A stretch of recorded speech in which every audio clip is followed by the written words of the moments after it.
with less food or no food, or ability to eat whatever you want and digest, all these are not powers, they are only possibilities. They are only possibilities, not powers. You need to know the difference.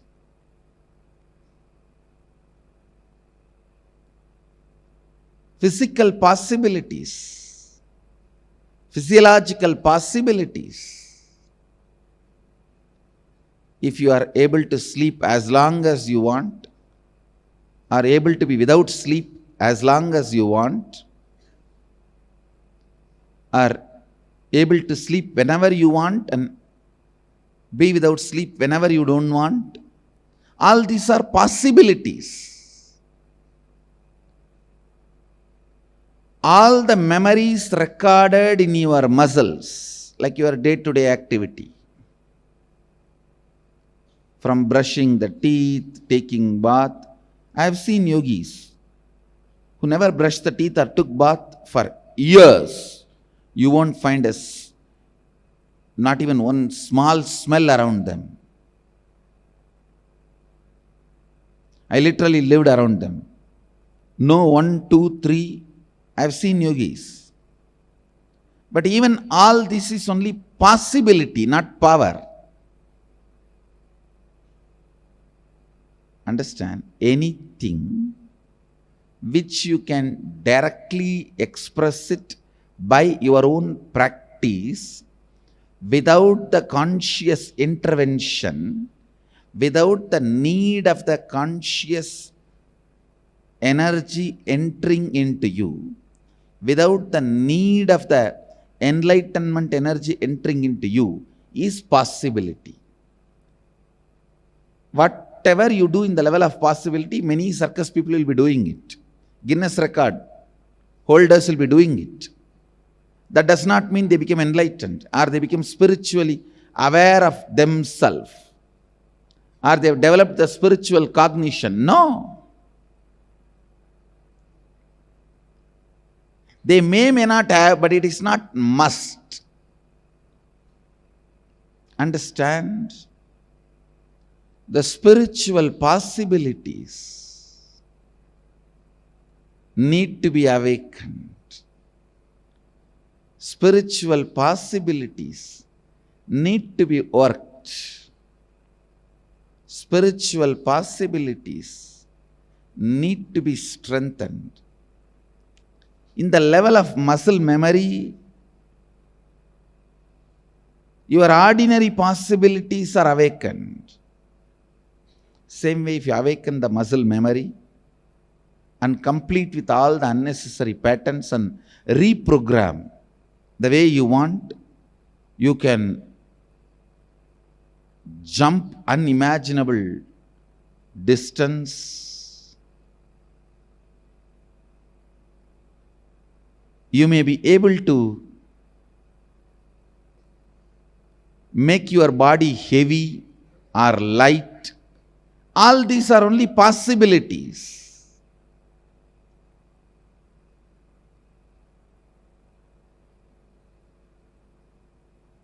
You can be without tiredness and boredom about life. All these are possibilities. But that does not require a spiritual energy. Understand? Awakening your muscle memory and completing with whatever patterns you don't need, and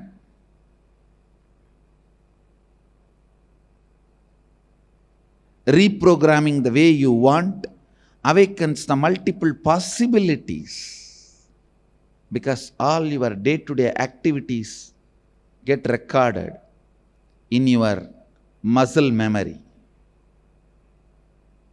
All the knowledge, ideas, concepts required for you to run your day-to-day life gets recorded in your muscles. And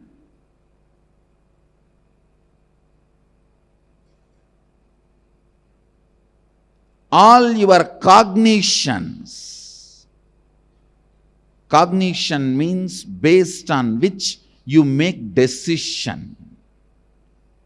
Cognition means based on which you make decisions. The cognition about yourself, cognition about the people around you, cognition about life, cognition about God, cognition about world, cognition about money, cognition, the basic cognitions, the root cognitions you carry is recorded in your biomemory.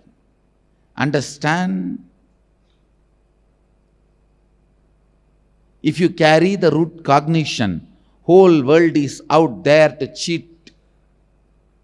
Everyone will look like a cheat. And you can always perceive anybody as a cheat. Even if Krishna comes down, you can call him as chore. Of course, he waits, just like he waited for Shishubala. That does not mean what you said is right. Understand? He waits, counts, just like how he waited and counted for Shishubala. See, 101st abusal only, Shishubala received the punishment. That does not mean all the other 100 are accepted or right. He waited for his own reasons.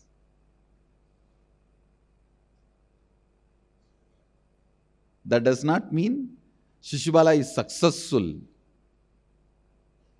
Shishubala is right.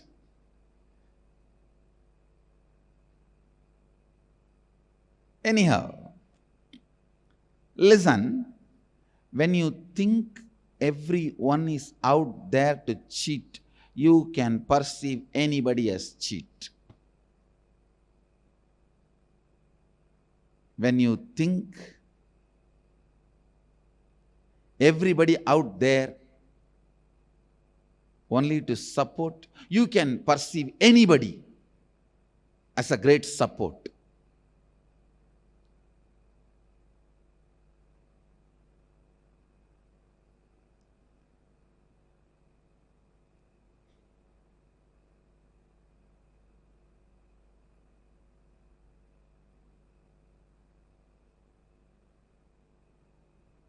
I tell you, the cognitions you carry, the cognitions you carry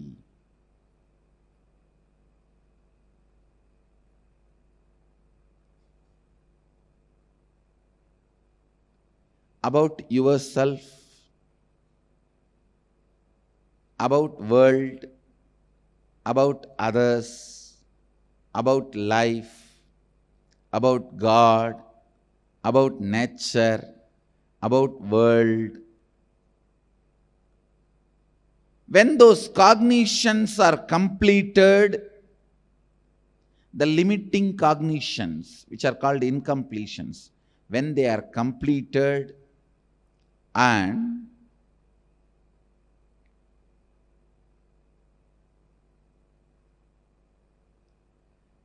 the powerful cognitions are awakened, that expresses powers. Understand?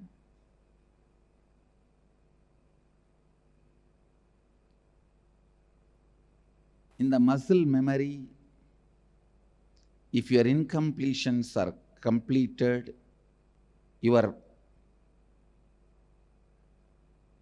possibilities are awakened. In the biomemory, if your cognitions are completed, your powers are awakened.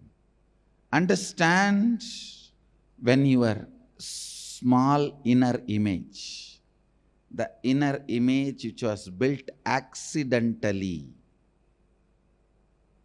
is completed, right visions about you can be implanted. Please understand, always 99% of the time your thought about your future will be just the fear of failure.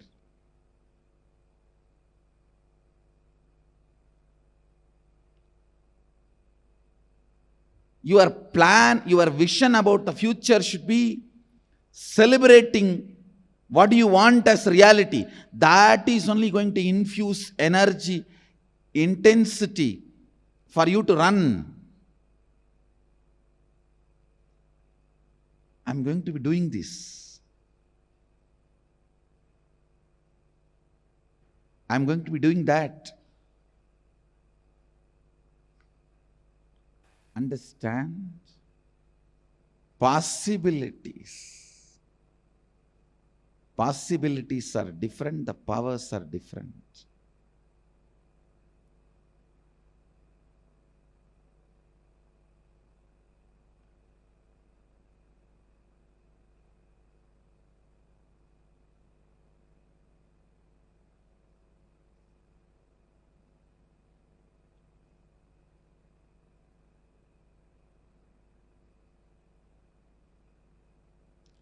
Your low self inner image will always make you think about your future only as failure.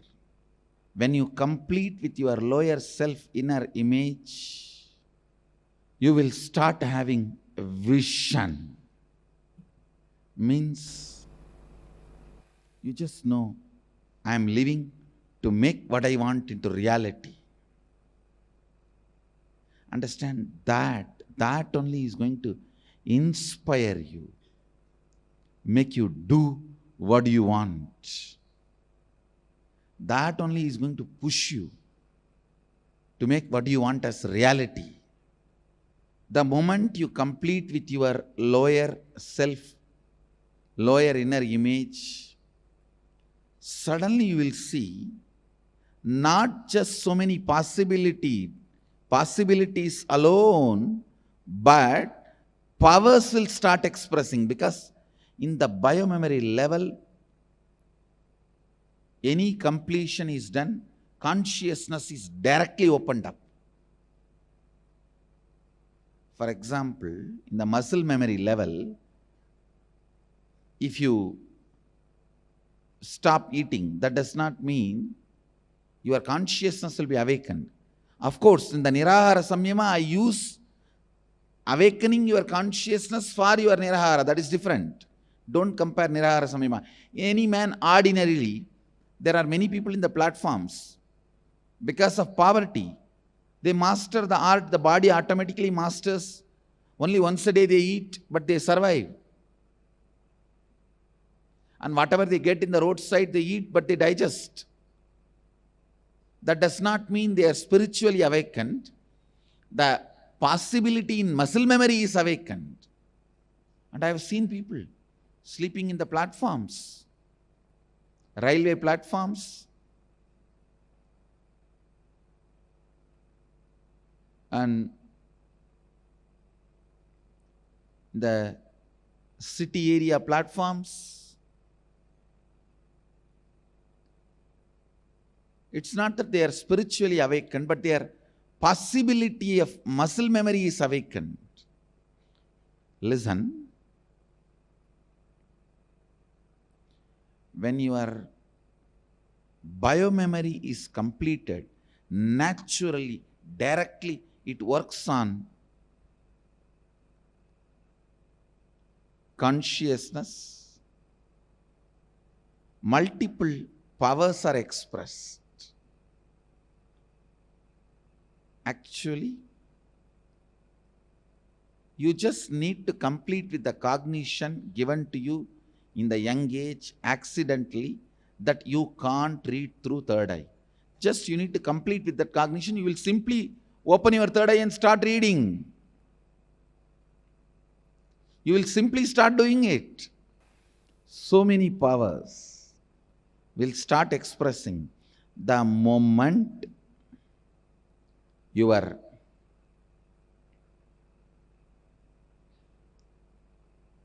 biomemory is awakened. The moment the biomemory is inspired. The moment the biomemory's vision is inspired. But even awakening your biomemory awakens only your possibilities. But awakening your bioenergy awakens the God particle in you.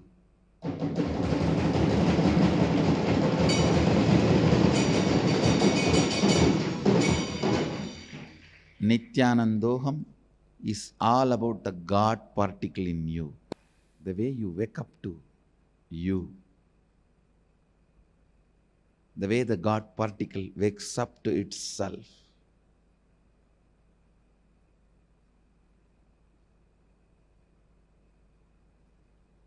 The way Sadashiva just remembers himself and his own existence. See, it's just like you had a nightmare, you saw somebody chasing you, 10 tigers, 5 elephants, 2, 3 snakes, and you wake up and you remember this identity. Wow, you are not in danger, you are safe. That identity was false. Way you wake up and remember, exactly the same way. When you wake up, how you feel relieved, exactly the same way you will wake up to your God particle.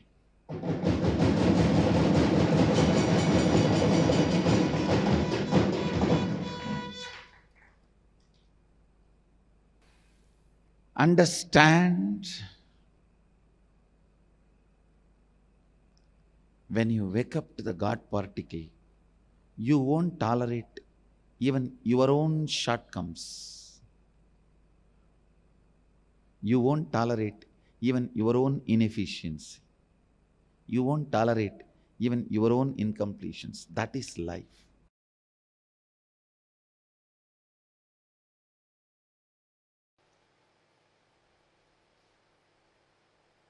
The biggest problem with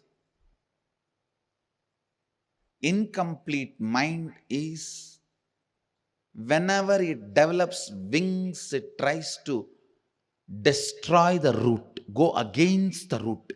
That is why sometimes you even believe if you go against the root, that is what is developing wings.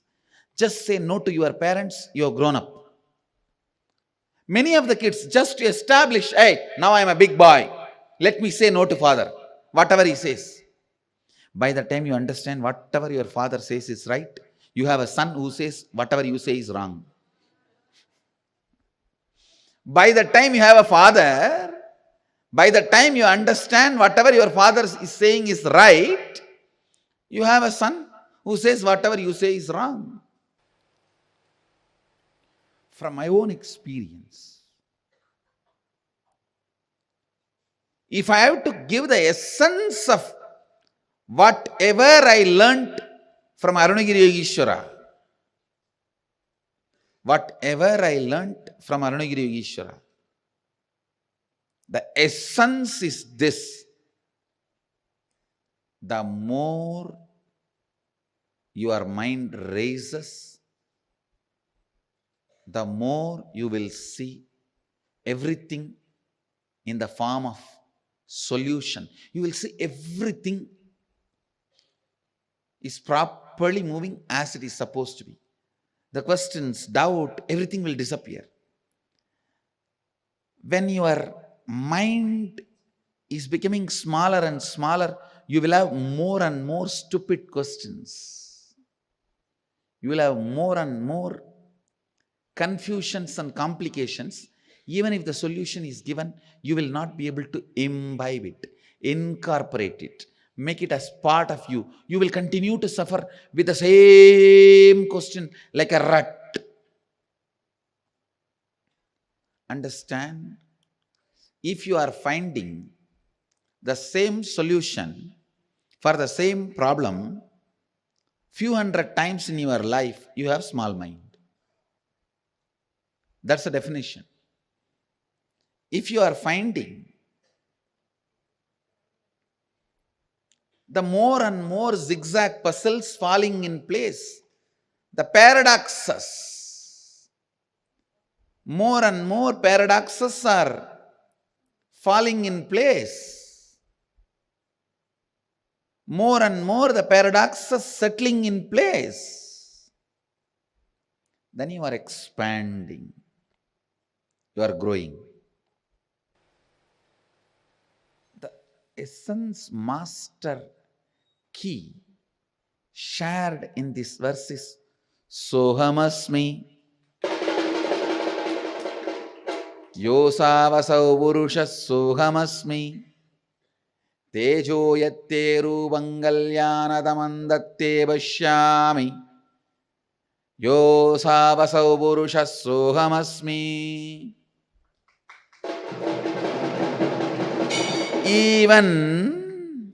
Even when I am relating with you, I am you.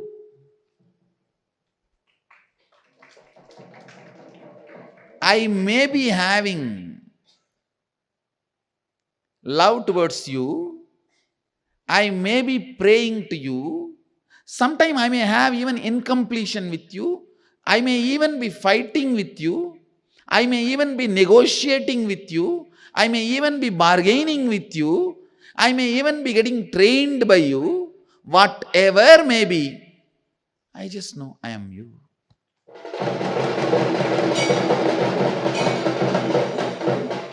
Sohamasmi.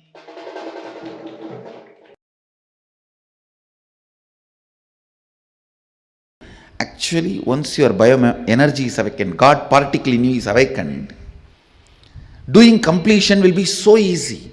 Just by remembrance, completion will happen. Just by the decision I am completing, completion will happen.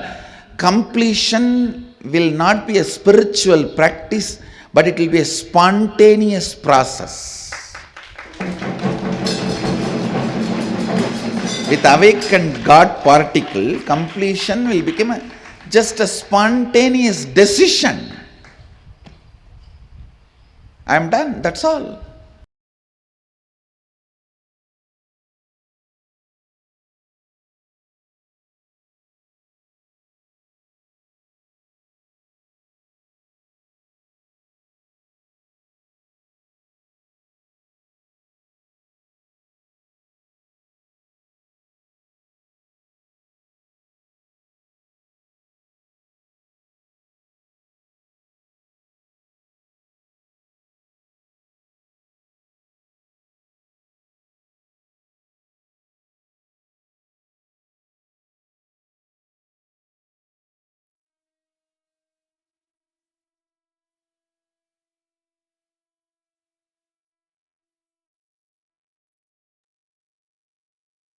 Shakti, the fundamental principle that governs the universe. Swamiji so beautifully revealed about how the cognition of what governs the universe, even though it is particle, but it is God. The God particle in us, something that is there, the Paramanu, that is more subtler than the most subtlest of atoms, and that's most powerful.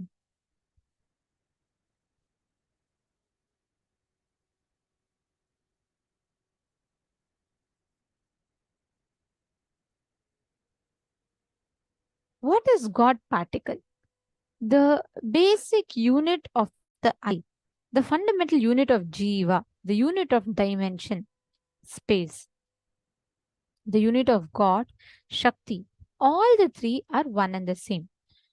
The unit that you use to measure yourself, the I, the unit of the space, the unit of God, all of them are one and the same. Awakening your biomemory awakens only possibilities, but awakening your bioenergy awakens the God particle in you. Swamiji beautifully says, right? It might be particle, but it is God.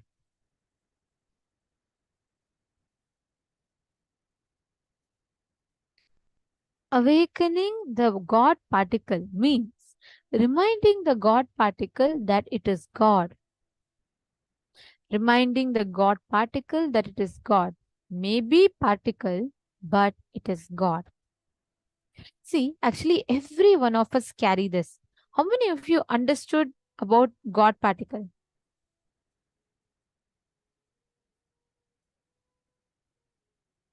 How many of you have understood about God particle? Can I request everyone to put in the chat?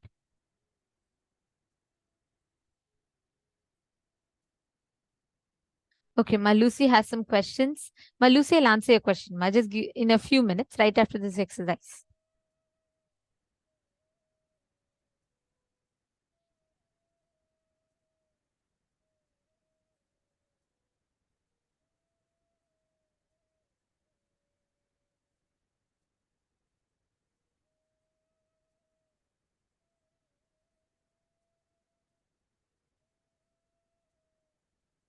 Great. Wonderful. So many of you have posted. Now, this God particle, every one of us carry a God particle inside of us.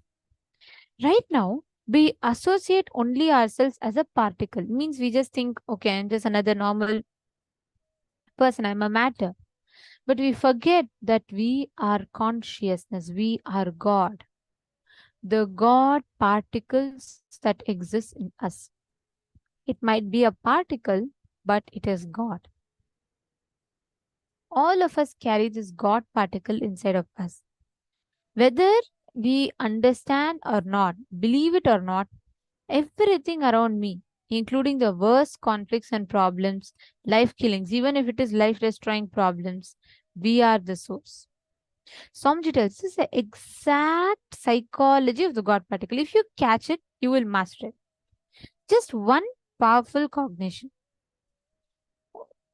a powerful decision and declaration that you are the source. Second, every action and thought should be aligned to that one truth, functioning and thinking out and acting out that one truth. See, you are the source.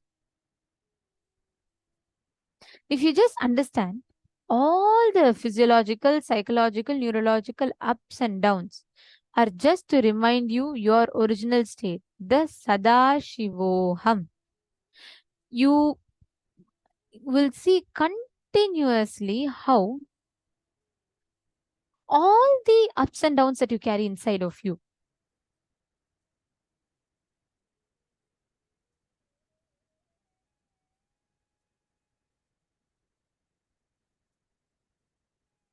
It might be physical, physiological, psychological, neurological ups and downs that you carry inside of you. All of them only happen in you to remind you that you are Paramashiva. Swamiji tells very beautifully, it's one of my most favorite lines of Swamiji. Swamiji says, you are your intention to be. All the physiological, psychological, neurological ups and downs are not you. But just take a few minutes and pen down. Why are they being perceived by you?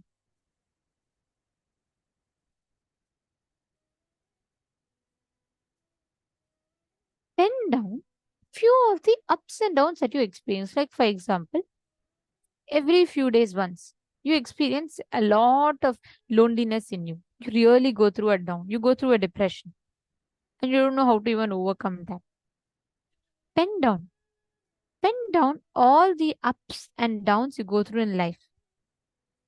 Take a few minutes. I request everyone to pen down some ups and downs. It can be anything. It can be in relationships, wealth, health, business, job, any aspect it can be. Just pen down.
all the physiological, psychological, neurological ups and downs that you go through, they are not you.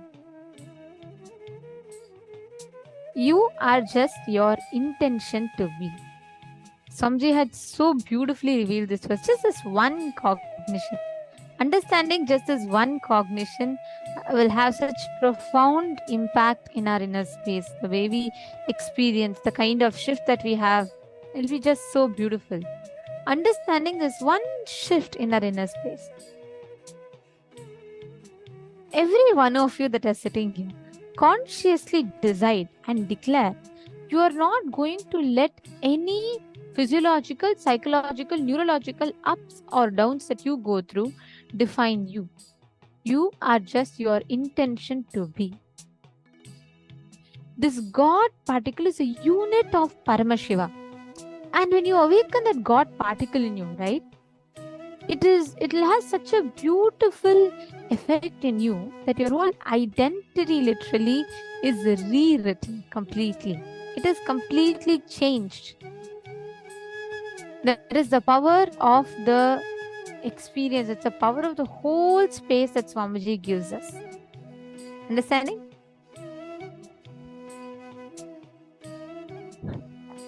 All right. Now, I request all the participants, every one of you,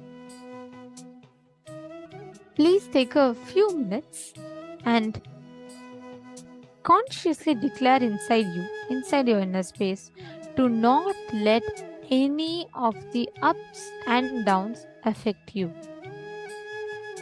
You're constantly going to bring yourself to the highest principle where you're not going to let any ups and downs from the outside affect you, what you are, what you're doing. Now, there's a very beautiful experience or the power that you manifest with this. When you are in that space, right, you manifest a space of sarvajñatva, all-knowingness. Listen very carefully. The space of all-knowingness, which means you will just be able to access any information that you want. Understand? You may have a particle in you, but that is God, the God particle. Whenever your bioenergy is awakened, you manifest powers. So whenever you're manifesting powers, you're working directly from your bioenergy level. Now, we're going to be manifesting a very beautiful power where I'm going to be projecting to you all different words from different languages. And you're going to be scanning and identifying the meaning of those languages.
is coming to you, whatever you're able to see, start typing it.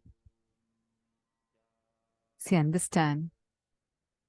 Today's day is one of the sweetest days. Just today and tomorrow,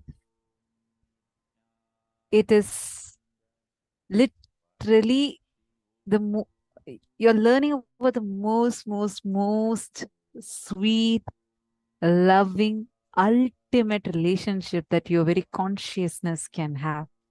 The guru-disciple relationship. Just connect with Swamiji. You will see so beautifully how he manifests for you.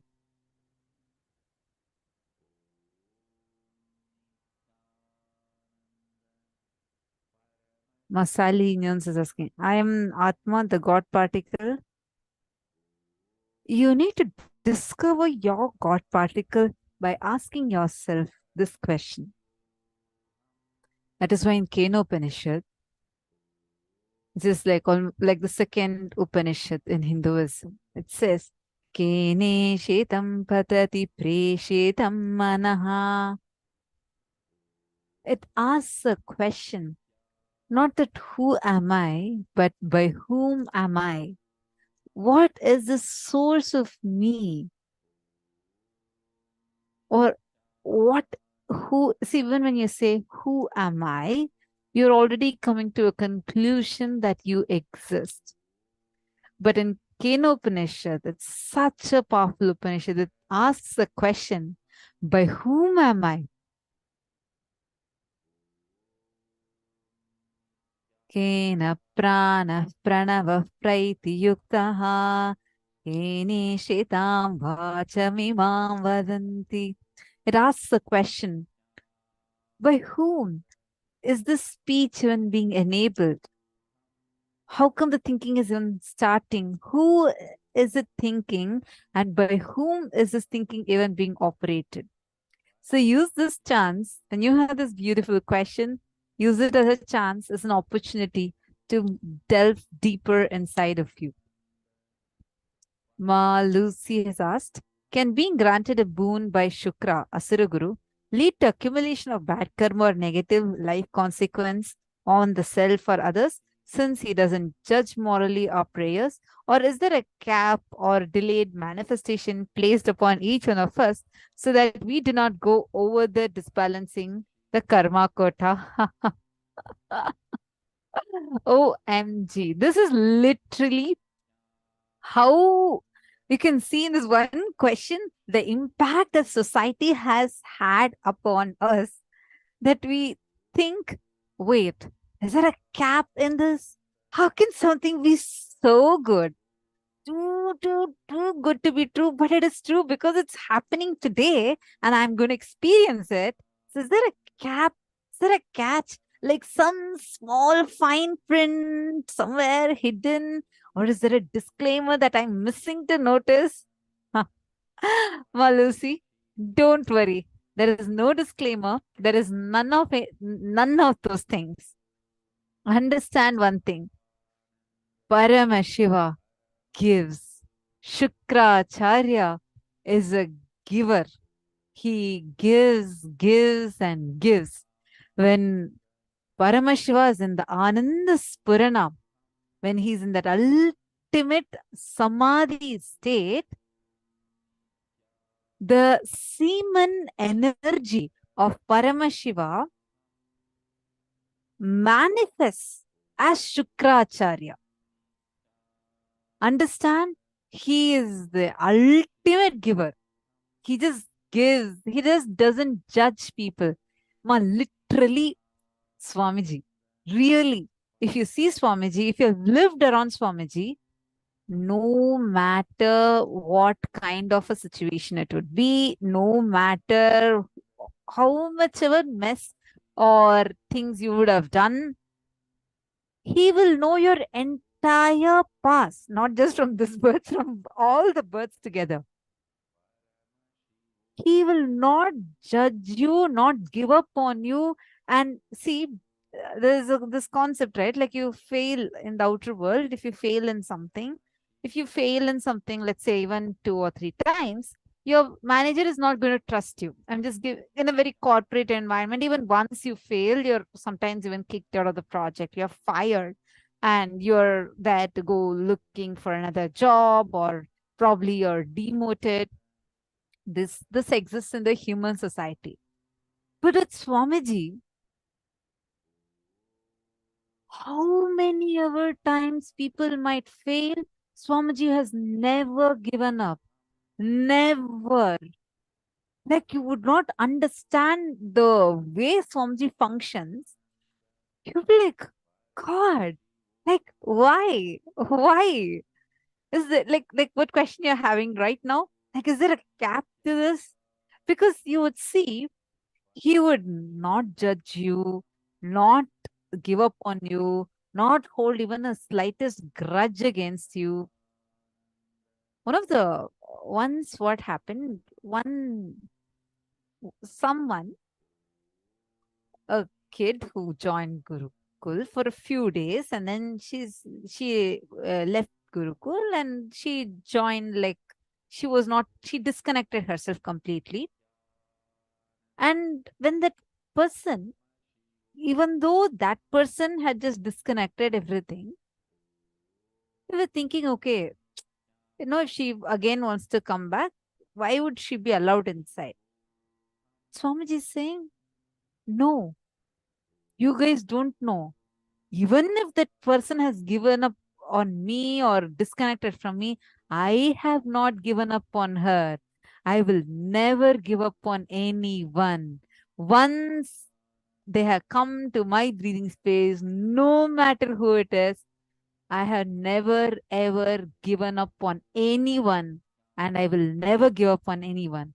You're like, why, Swamiji? Like, someone has even left and gone, disconnected, and they have sometimes even, like, they're completely disconnected from you. Why Swamiji does not even give up on them? Swamiji said so beautifully. Swamiji said, you guys are only seeing this few years past, but I know how many births together this being has taken just to reach my feet. And I will not let this being to lose even in this birth also.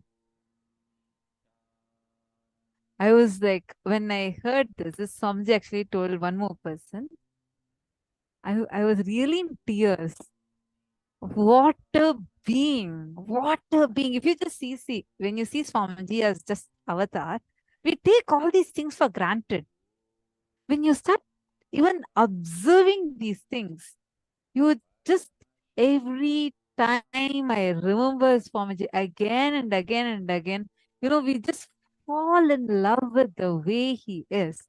What a being! He does not give up at any level. At any level, he just does not give up. There is no cap to this. There's no disclaimer, footnote, hidden somewhere that you need to see the label 2-3 times to find that fine print put somewhere. No, there's no fine print. There's no footnote. There's no disclaimer. There's no cap, nothing.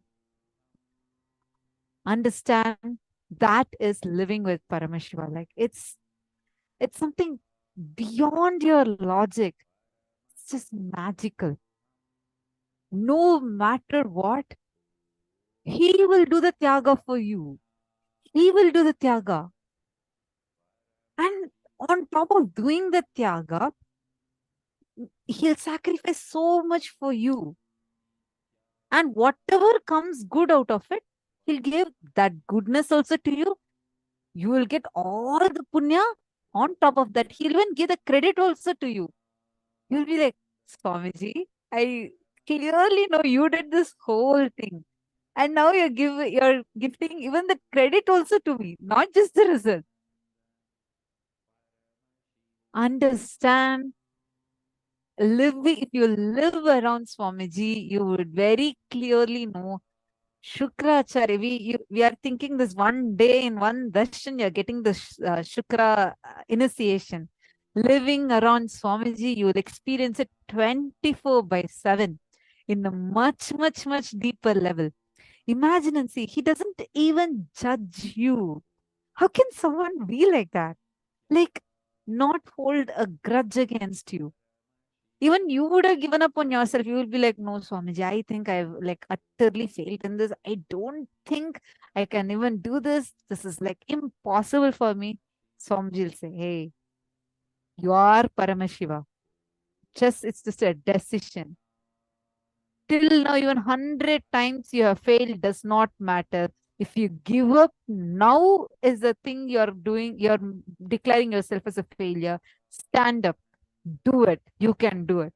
Like, even see, really, logically, if you analyze, last almost 23 years, 27 years, whatever number of years, in this last 27 years, if Swamiji had spent this time, energy, everything into the media agency, advertising agencies, or like all the professionals doing it with the marketing companies, all of this. By now, every media would have like literally glorified Swamiji. They all would have been like glorifying it, glorifying Swamiji, and that's how it would have been. Even not even needed like all the 27 years of his energy. Even let's say even last 2-3 years, even that much small amount of energy, money, time, his life that he's pouring on each one of us, by now it would have been like such a strong empire in the media. But Swamiji does not spend that on any of those. He does not bother even about his own brand, his identity, nothing. Even if the disciples who are sitting and doing are failing hundreds of times in the same project again and again and again, he still does not give up. Because Swamiji will say, I can give money to the other agencies or anything. They will do the work. But only those companies will get the enlightenment. I am here for enlightening you. You are not a number for me. You are a being for me. He just does not give up. Not just not give up. He does not even let a chance be missed for you, for your enlightenment to get missed. Even if you say, no, I can't do all of these, just leave this spirituality. This doesn't work for me. He'll still like, okay, I'll wait. I will still wait patiently without giving up on you. I will wait so that when you come back, again, I'll start from the scratch and enlighten you. This quality of Swamiji, something that everybody agrees, unshakable qualities. Swamiji does not give up on anyone. And most importantly, even before, see, Swamiji beautifully tells, even if you give up on you, I will not give up on you. Even if you give up on life, I will not give up on you. Even if you give up on me, I will still not give up on you. And that is what a guru embodies. That's the exact truth that a guru embodies. That complete non-giving up.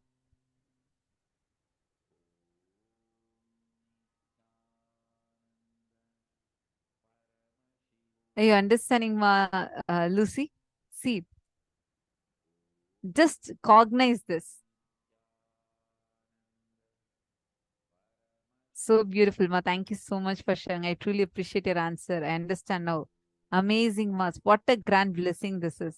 Thank you, beloved Swamiji. Absolutely. That's actually, Ma Lucy, the way intensely you're sitting, I really suggest you don't even delay. Just jump up and take up sannyas. That would be the best for you. If you have a chance, just make the decision. You would enjoy. Now, how we are sitting and sharing. We are like just teeny tiny part of the huge number of people who are experiencing the same like what we are sharing. It is just life around Swamiji is like delicious.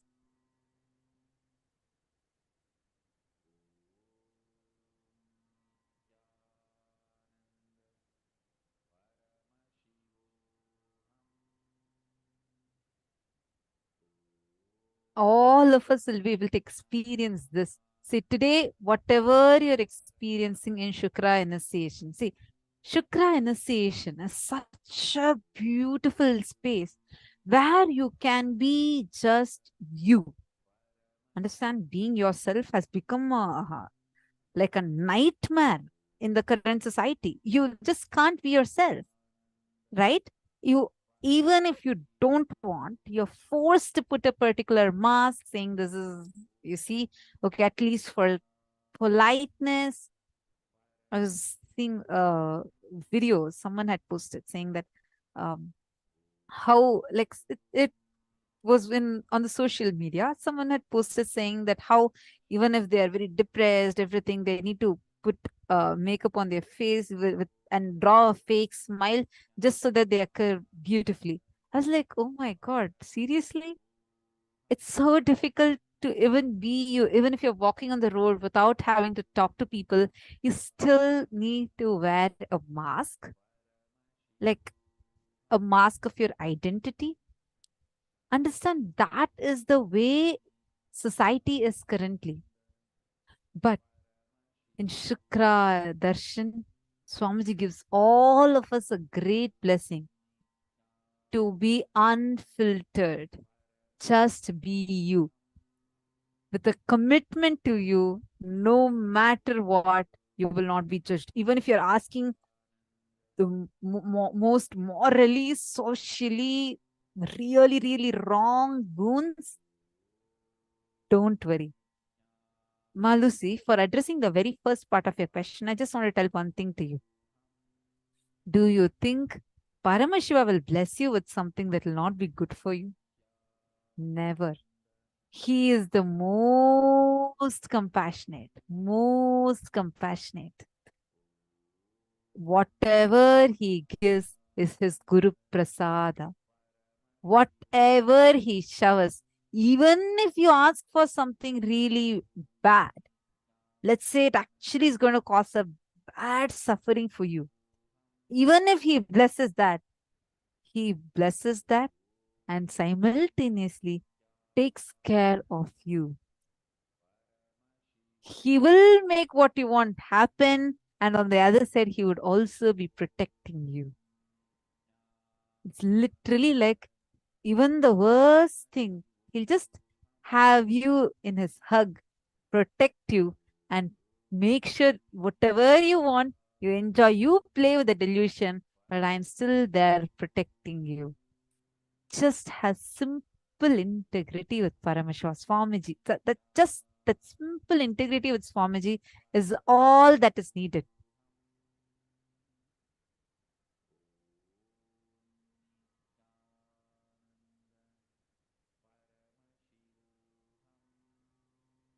How many of you are clicking with this?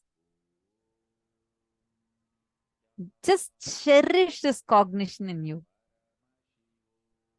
Just go on enjoying. Today's days are just relaxed from all the things you have and said, enjoy. Enjoy this greatest, sweetest happening of Paramashiva who has come down in this physical form for each one of us. And today, opening himself up such that he's giving you even a commitment. No matter what you ask, I will not judge you. You will not be judged. Instead, I'll shower you with much, much more than what you ask for. Guru Tattva. This exact principle, what a Guru embodies, this exact Satya is called Guru Tattva. Swamiji beautifully tells how Tyaga is Guru Tattva. Guru Tattva is Tyaga, means Paramashiva does everything in all his forms. He does the creation, he does the sustenance, he does the rejuvenation, and all the other forms. But for liberation, he comes as Guru. For liberation, Paramashiva has to come in the embodied form as Guru.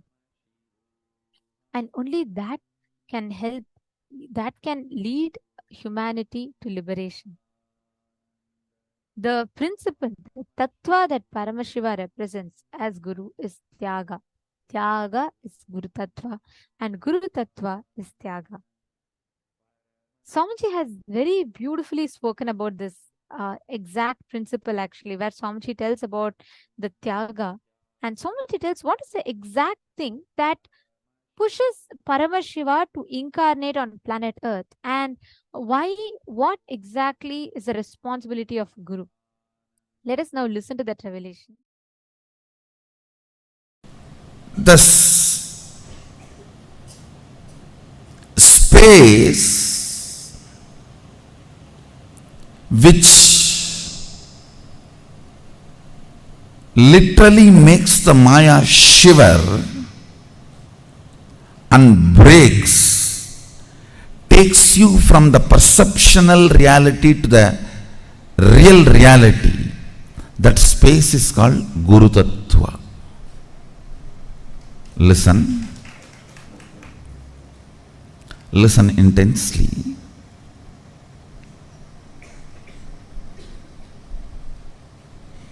Reality as it is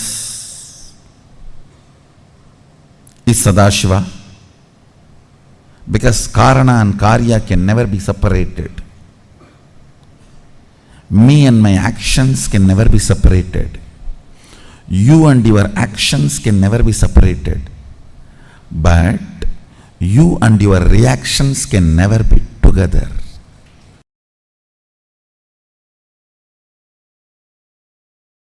See, in Hindu tradition,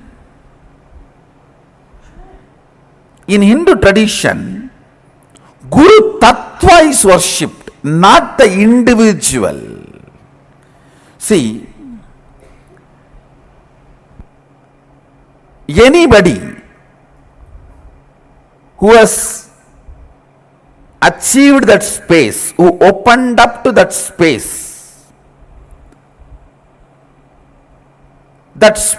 of Guru Tattva is worshipped. You should know, very beautiful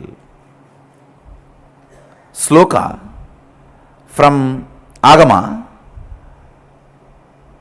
Once Devi and Mahadeva, Sadashiva and Adishakti, they both were sitting in Kailas.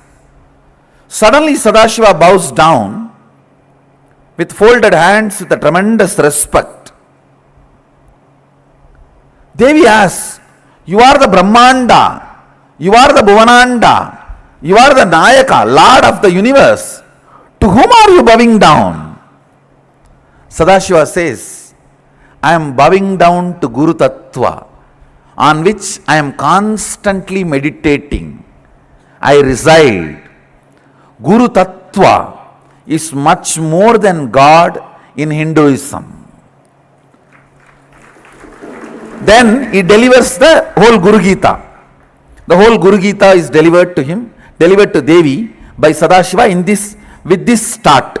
This is the way he starts. Devi asks the question, "To whom are you bowing down? You are the Lord of the universe." Then he explains about the Guru Tattva and Guru Gita. There he very clearly explains. I think it is around 500 slokas. I'll give you just 3 points. 1, the individual person is not worshipped. I am only the shell for that Guru Tattva. The principle is worshipped. That is why this throne. That's why these jewels. All these are for this principle, for the responsibility I am doing. If you see me in the courtyard, actually the moment I finish the session and go out, first thing I'll do, I'll remove all this and throw it away. It's not that I want all this and wearing. These are all the respect, reverence given to this Tattva, given to this principle, Guru Tattva. And Sadashiva says one more thing. Devi asks, if I see Guru and God both at a time, to whom should I bow down first? He says Guru, because even if the God leaves, Guru will bring the God back to you. And when you are bowing down to Guru, even if the God leaves, Guru will bring the God back to you. But even God cannot bring Guru back to you. Understand? Even God cannot bring Guru back to you. Guru Tattva is worshipped.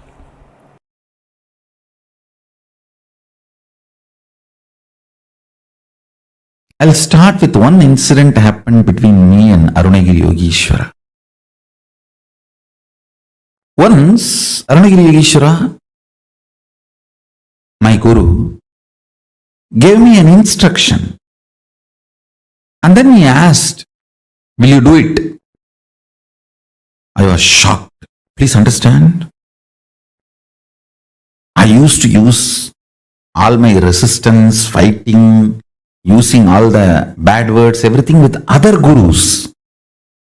Like Yogananda Puri, Vibhudananda Puri, Annamalai Swamigal, even with Ram Suratkumar little, but never ever resisted Arunagiri Yogeshwara. It was such pure, intense, passionate, loving, beautiful relationship. Never I resisted him, or never I uttered a word or even had a thought against him or against his words. So I was shocked. I felt, what did I do? Even he had a doubt and he has to ask me, will you do it? I immediately folded my hands and said, you are God. You are Shiva. How can I not do what you say? He laughed and said, no. If I am God, you are also God. In the powerful cognition of Guru is God, that same cognition applies. You are also God. In that God, you don't need to listen to the God. You are one, in oneness. Only if you know, I am the Guru who is going to make you experience God, you need to listen to me. Understand? I was shocked the way he made me understand. He said, if I am God, you are also God. That's ultimate reality. That's a powerful cognition. From that powerful cognition, you don't need to listen to me. We both are in one and the same, in oneness. If you have the powerful cognition, I am the Guru who is going to make you experience God, you need to listen to me. He said, that is the powerful cognition you need to have. With that powerful cognition, Guru is God, you may not need to listen because you are also God. The most powerful cognition is God is Guru, not Guru is God. Understand? God is Guru to make you realize you are God. Only then you need to listen to him. Only then you will achieve enlightenment.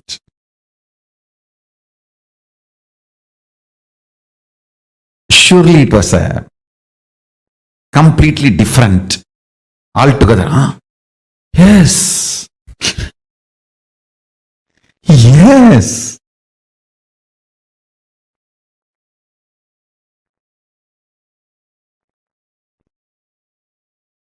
What he said is right.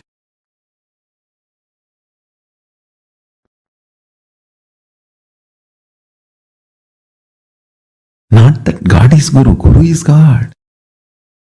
The cognition I was having is Guru is God. But he shifted it to God is Guru. Listen carefully. Guru Tattva makes you realize real God. Till then, you will not even have the right cognition about God. See, all the incarnations of Vishnu gives a breakthrough in DNA level. Like your DNA's natural selection process is pushed to the next level. Like amoeba takes a jump and becomes a fish. Fish takes a jump and moves to tortoise. Tortoise takes a jump and moves to pig.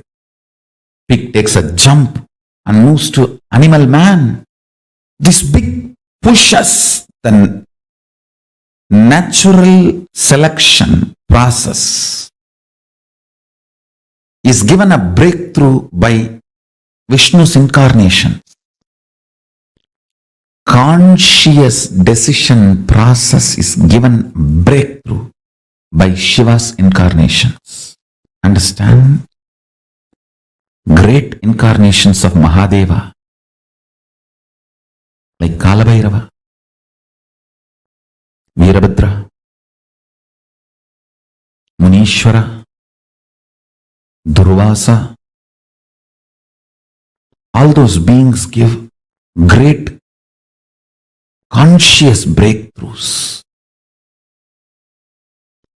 Now we are in a position, the best evolved DNA and best evolved consciousness, the Chit Jada Grandhi, the body and consciousness we have is the best possible form. We need to have the next breakthrough, the ultimate breakthrough. That is the purpose of my happening. Understand? Vishnu's incarnation gives breakthrough in the DNA. Shiva's incarnation gives breakthrough in consciousness. Guru gives breakthrough in both. When Paramashiva happens as a guru, he gives a breakthrough in both levels.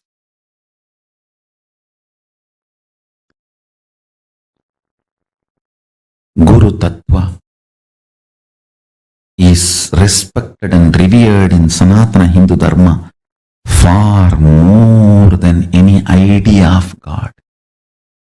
The highest idea of God is given the seat of third eye, but Sahasrara, the crown center, is given to Guru Tattva. In Sanatana Hindu Dharma, the highest God you can experience is given third eye, means Anya Chakra. But the Guru Tattva is given Sahasrara.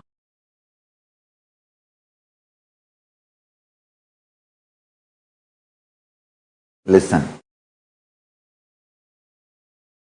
With tremendous compassion, deep love, I will reveal this truth. All words, teachings, philosophies, principles are only to lead you to, connect you to, inspire you to be with embodied Guru.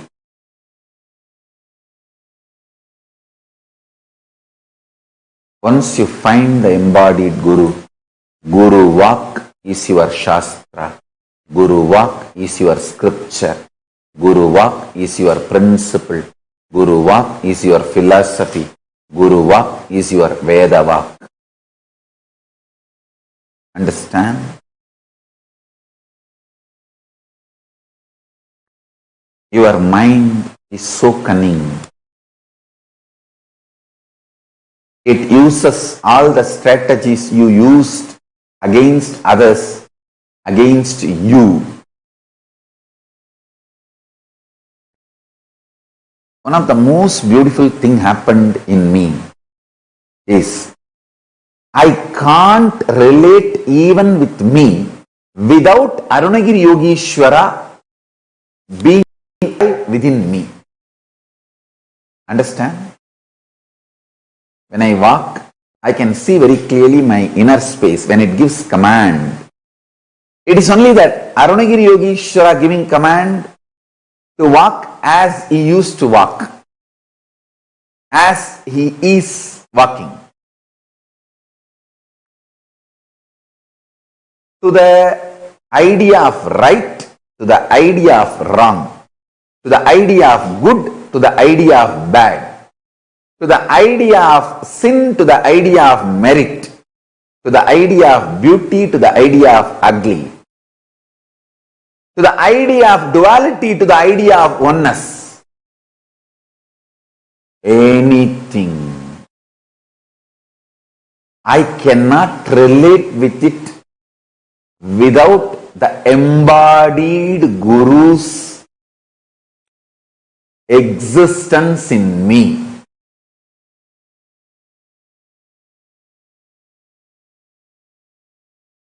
It is just embodied Guru's existence made my mind irrelevant to my existence.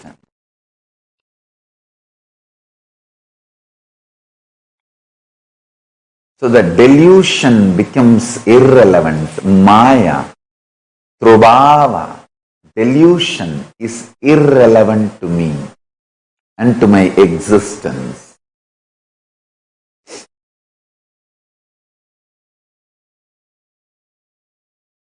My Atma Tattva is fully Guru Tattva, embodied Guru, ensures your consciousness manifests Paramashiva, ultimate. There is a beautiful line by Ramana Maharshi. O Arunachala, when these five senses enter into my conscious principle as robbers, were you not there? Inside. How did you allow? Why did you allow? Understand? Understand the meaning of this whole thing. A guru-less seeker will not even know when the delusion starts. Embodied Guru protects you and makes you manifest Paramashivatva completely. That protection only, due to your delusion, you start feeling as suffocation. I tell you, this angry young man concept which you have with your parents, the teenage kids tantrum, the tantrum you throw when you are 14 with your parents, thinking their protection is suffocation, misinterpreting their protection as suffocation, and the tantrum you throw, you continue the same even when you are 40 with your Guru.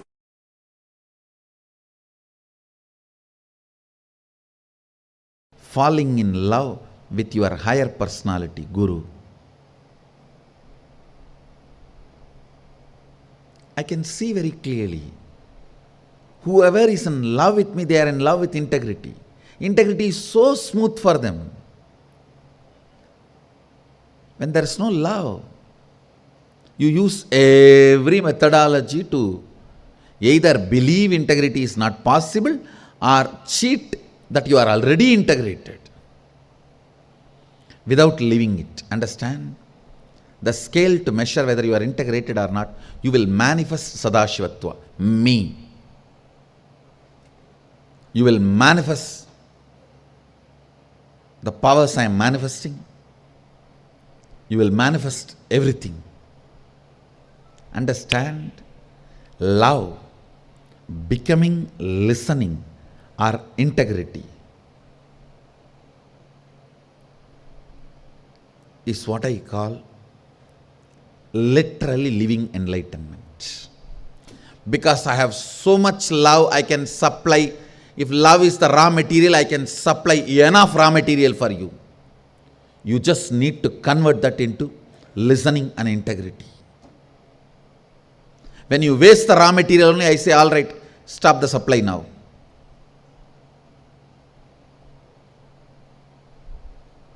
If you convert my love into listening and integrity, I'll give you unending supply because I'm ocean. When I fell in love with Arunagiri Yogeshwara, the first thing happened is integrity to him. Means the space of listening. space of listening and integrity is one and the same. I decided to listen to him with my whole being. I decided to be integrated to him with my whole being.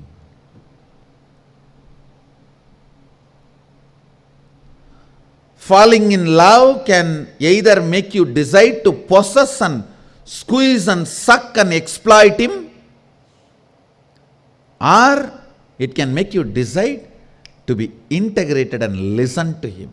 Both can be done. Both can happen. That will only decide whether you are going to be Rudraganya or court dancer. Whether you are going to be a chaste woman or a prostitute. Chaste woman, when she falls in love, decides to be listening and integrated. A prostitute only plans to exploit, suck and possess and fleece. Whether it's money or power or whatever.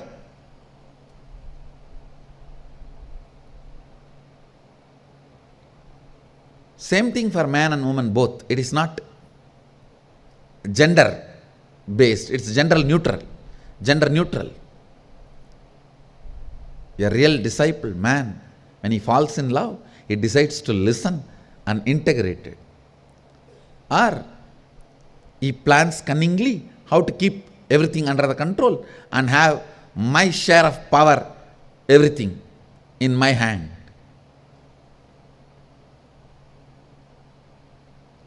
When I fell in love with Arunagiri Yogeshwara, I decided to listen and be integrated.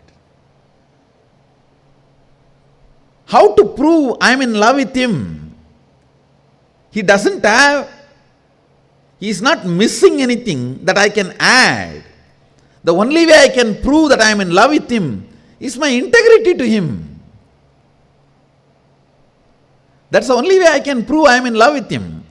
What he does not have, I can give and show that I am in love with him. He brings 9 planets and puts it in front of me and he is teaching. I asked him, what are you doing? If people look up, the sun will not be there. He said, don't worry. Till you finish your session, class, படிடா, நீ படிக்கிற வரைக்கும் எவனும் மேலே பார்க்க மாட்டான்டா. Means learn, till you finish learning, nobody will look up, look here. Why are you bothered about all that? A being who can bring the planets and teach me astrology,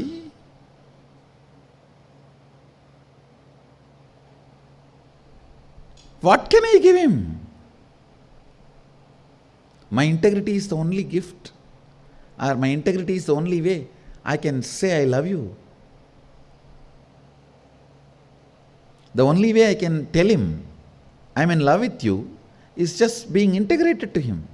When you fall in love,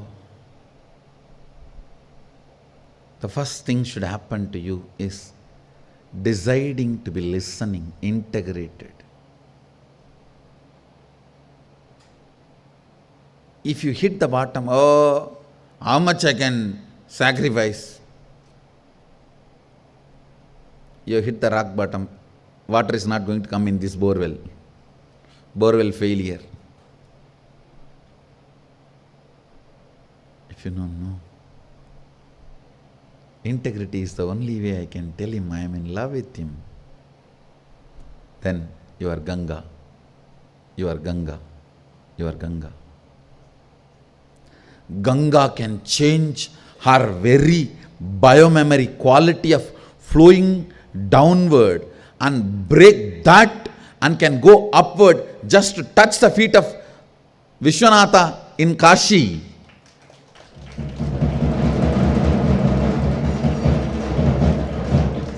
Taking Uttaravagini means taking a turn towards north. She is just showing, I am in love with you and ready to lose my very quality of flowing downward. So the very identity of water is flowing downward, but I am ready to give up even that to tell you I am in love with you.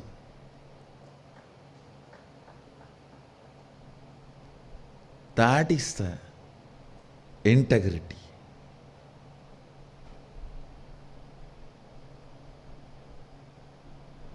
Uttaravagini. She turned towards north just to tell Sadashiva, I am in love with you. Integrity is the expression of love. Integrity is the experience of love. Integrity is personification of listening. Understand, only when I am in love with you, I made you love me.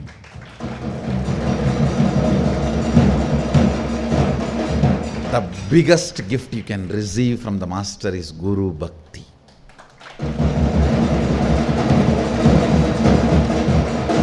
Love towards the Master. Everything else can just follow you. If you just pick up that one gift, Guru Bhakti. When I know the love is coming out as integrity, I will only empower the supply chain with more and more love, with more and more joy. Because I know now, it's only becoming integrity, it's only becoming listening, it's only becoming enlightenment. Come on, give more, supply more. Sanctioned, approved. If it comes out as arrogance, possessiveness, abusing, becoming power center, all that stupidity, then all right, why to destroy that fellow? Stop the supply chain, divert it. This is the secret of my love. Use it for listening and integrity, you will be showered. Abuse it for anything. Not only the supply chain will be stopped, whatever was given also will be taken away. So even the past will become a faded memory. It will no more be part of your cognition. It will be remote memory. After all, past, present, future is in my hand.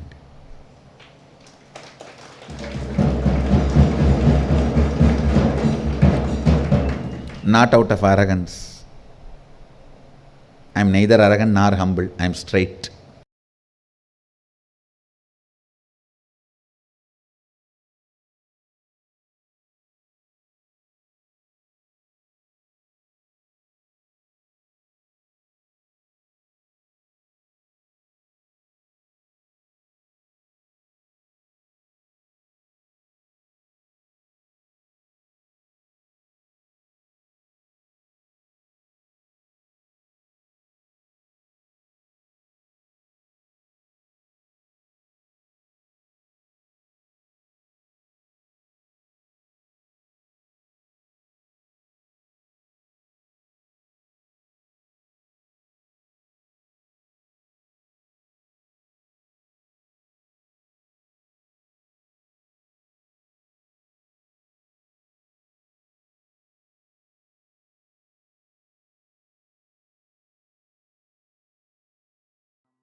The one verse that Swamiji said, when God and Guru both come in front, whom will you bow down first to?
Yaga is the Guru Tattva. And that one line that Swamiji said literally summed up the essence of Guru Tattva for us. How? When God Himself descends in front of us, how do we receive Him?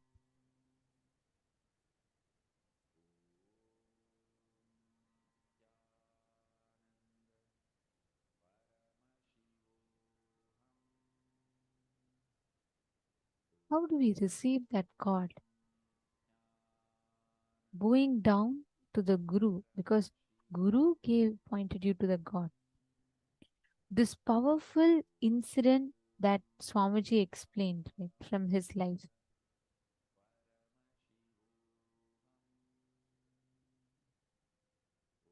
That one principle, understanding that one principle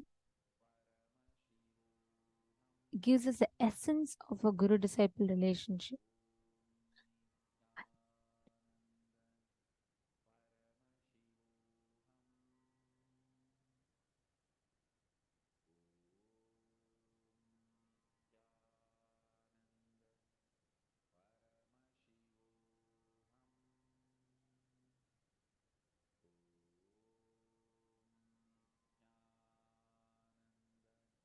How can Paramashiva himself have guru? Devi asks Paramashiva, and Paramashiva beautifully explains. His manifest component is meditating on his unmanifest component.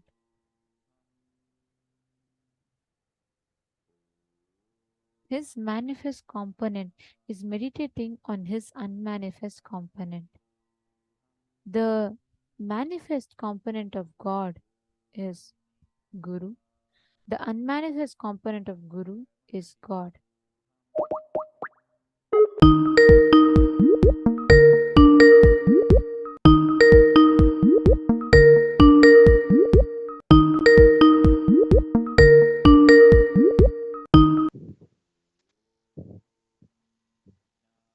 And the avyakta of the cosmos is Guru Tattva, manifest as Paramashiva to help all of us, lead us into oneness with the whole universe, the whole cosmos, the ultimate. It is such an important understanding that all of us need to have. The unmanifest which guides us to the manifest. The form that guides us to the formlessness is Guru. The formless that guides us to the form is God. This is such a beautiful statement. Just meditating on that avyakta component, the unmanifest component, which is God, manifesting into the manifest component is Guru. This literally is the essence of how a Guru comes down and how he leads all of us to that ultimate. There's a very powerful meditation that Swamiji has given from the Shiva Sutras, which will help us understand this exact experience for us to have, which will help us experience this exact same truth, Satya. We are going to be, all of us are going to be entering into that exact meditation process now. And I request all the participants to sincerely sit and do this exact beautiful meditation that Swamiji has revealed. Please sit straight. And this is a very, very beautiful meditation process. And I request all the participants to enjoy doing this process.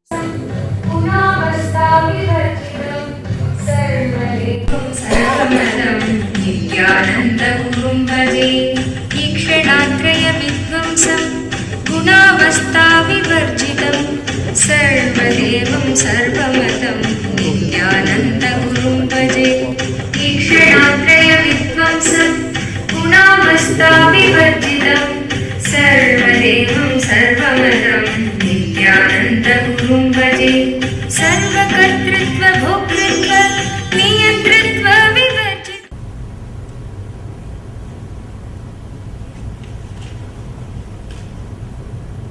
Before entering into the sutra, just few understandings, few words about the scripture, Shiva Sutra. This book is not even just a manual for enlightenment. It is a manual to create spiritual traditions. The technique which we are going to enter today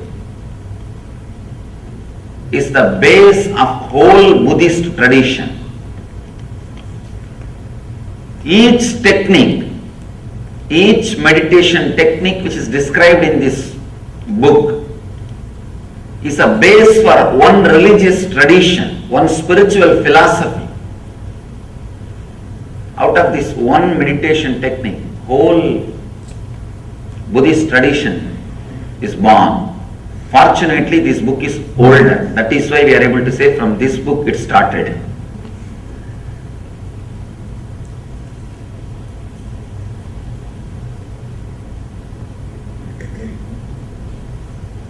People ask me, how can you keep Buddha also along with gods? Because Buddha did not accept Vedic gods.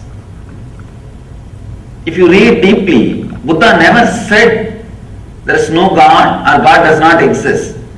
Whenever he was asked the question, he just avoided, just not to waste the time. Because whenever you say yes or no, you have enough arguments. People come and ask me, Swami, is there God? Atheism with a decent, cultured, responsible is straight path to enlightenment. There are many masters who led people to enlightenment through atheism. Very rational, logical, responsible. There are many masters who never accepted God but led people towards godliness. People ask me, is there God? I tell them God is not the thing to argue by saying yes or no. The moment I say yes, I'll have 1,000 more questions. The moment I say no, again 1,000 more questions. Both are not going to help you. Neither yes nor no is going to help you. Just give a technique through which he will realize. He himself will achieve the truth. Buddha did the same job. He never said yes, never said no. He just gave the method. He just gave the technique and led people to achieve the enlightenment, achieve the truth. In a very beautiful way, without accepting the authority of the Veda, he contributed to Vedic tradition. See, there will always be 50% of the people saying no for everything. See, when you say no, it feels very juicy. Saying no is really very juicy. That is why, kids, why do you think constantly kids say no for anything and everything? Because it gives them the feeling that they are grown up now. Only when you say no, you feel you have freedom. There is something called positive freedom. Freedom of acceptance and saying yes, the ultimate freedom. But unfortunately, neither we are taught about it nor we experienced it. I can tell you actually, this moment you can liberate yourself. All you need to do is accept you as you are in the outer world and the inner world. Suddenly you will see you are unclutched. You are clutched by only one thread, non-acceptance. Sutre Maniganaiva, Krishna says, I am the thread running through the whole existence. There is one thread in you which is running through the whole suffering of your life, non-acceptance. Just like a Lord is the thread. Krishna is the thread running, connecting the whole existence. Your non-acceptance is the thread running and connecting your whole sufferings. What you call as samsara roga, bhava roga, suffering of disease. This one moment, a simple acceptance. People ask me, I am not able to accept that I am not able to accept me, Swamiji. I tell them, alright, at least accept that you are not able to accept you. That's all. Even that is an acceptance. Even that acceptance can suddenly unclutch you. There is no need for thought flowing in you. There were one group of people who are very simple, who are able to straight away connect and accept and realize the truth. For that group, the Vedic tradition was helping. But slowly, unfortunately, a kind of a negative wave or negative group started developing because the spiritual techniques and the transmission of the spiritual enlightenment was not happening at one point. Transmission of enlightenment was not happening. So the antagonistic crowd, the crowd which started saying no to everything. If you say no logically, there won't be any problem. Saying no, just, I don't want, just for the sake of feeling strong. For that group, there is nobody to guide them. It is not that just because they have gone astray, they can be dropped or they can be completely thrown out. No. Somebody has to take care of them.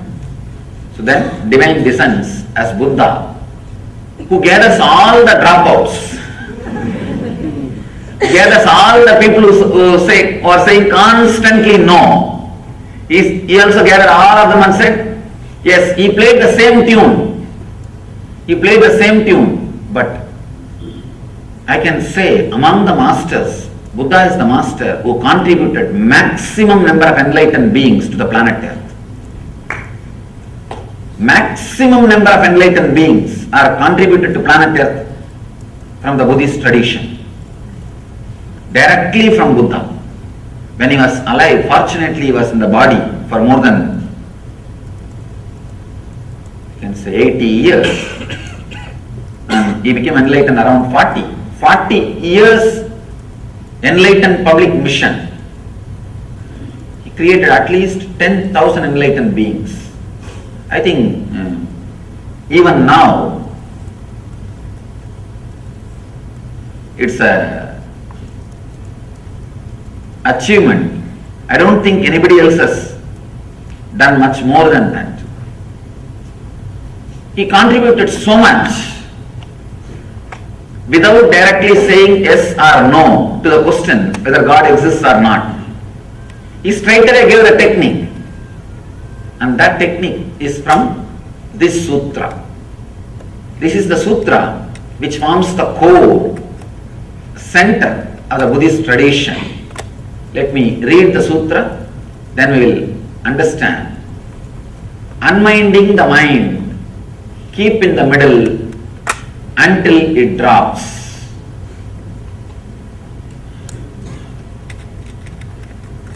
A very big problem with Shiva Sutras is it is too simple. It is too simple. Only an integrated person will be able to use these techniques.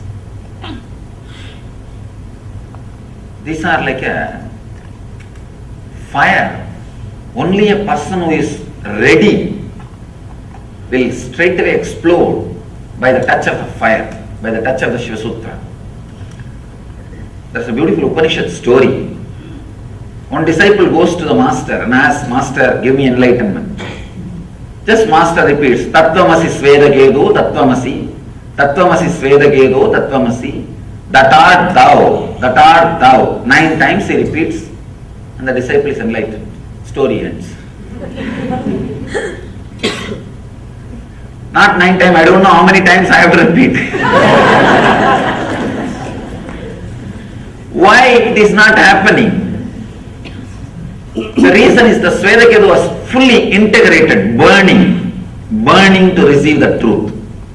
That's a beautiful example Ramakrishna gives.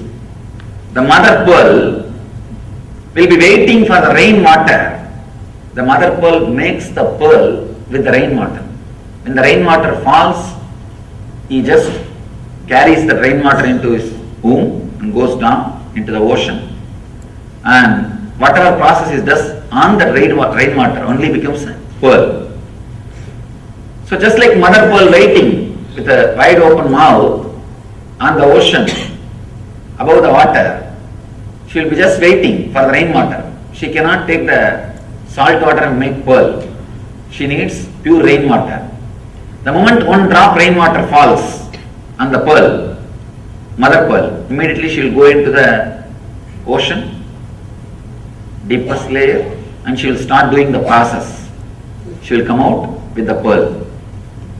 Only a person who is seeking intensely like a mother pearl for the initiation, waiting with open being, the moment master utters some words, those words straight away enters into him and he carries that word, goes and sits inside his inner space, starts doing the process, comes out with the pearl of enlightenment, opens himself with the pearl of enlightenment.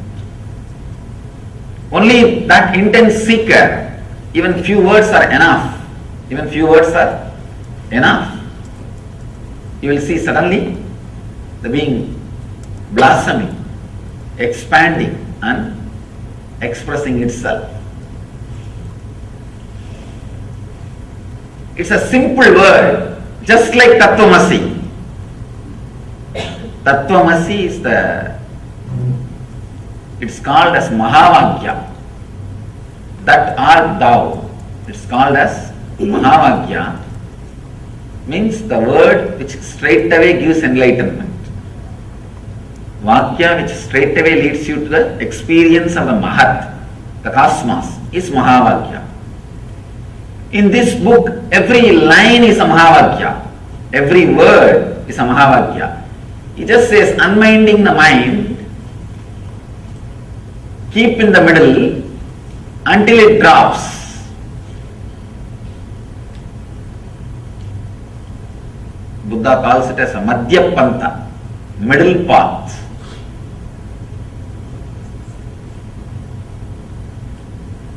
Let's first understand how our life flows.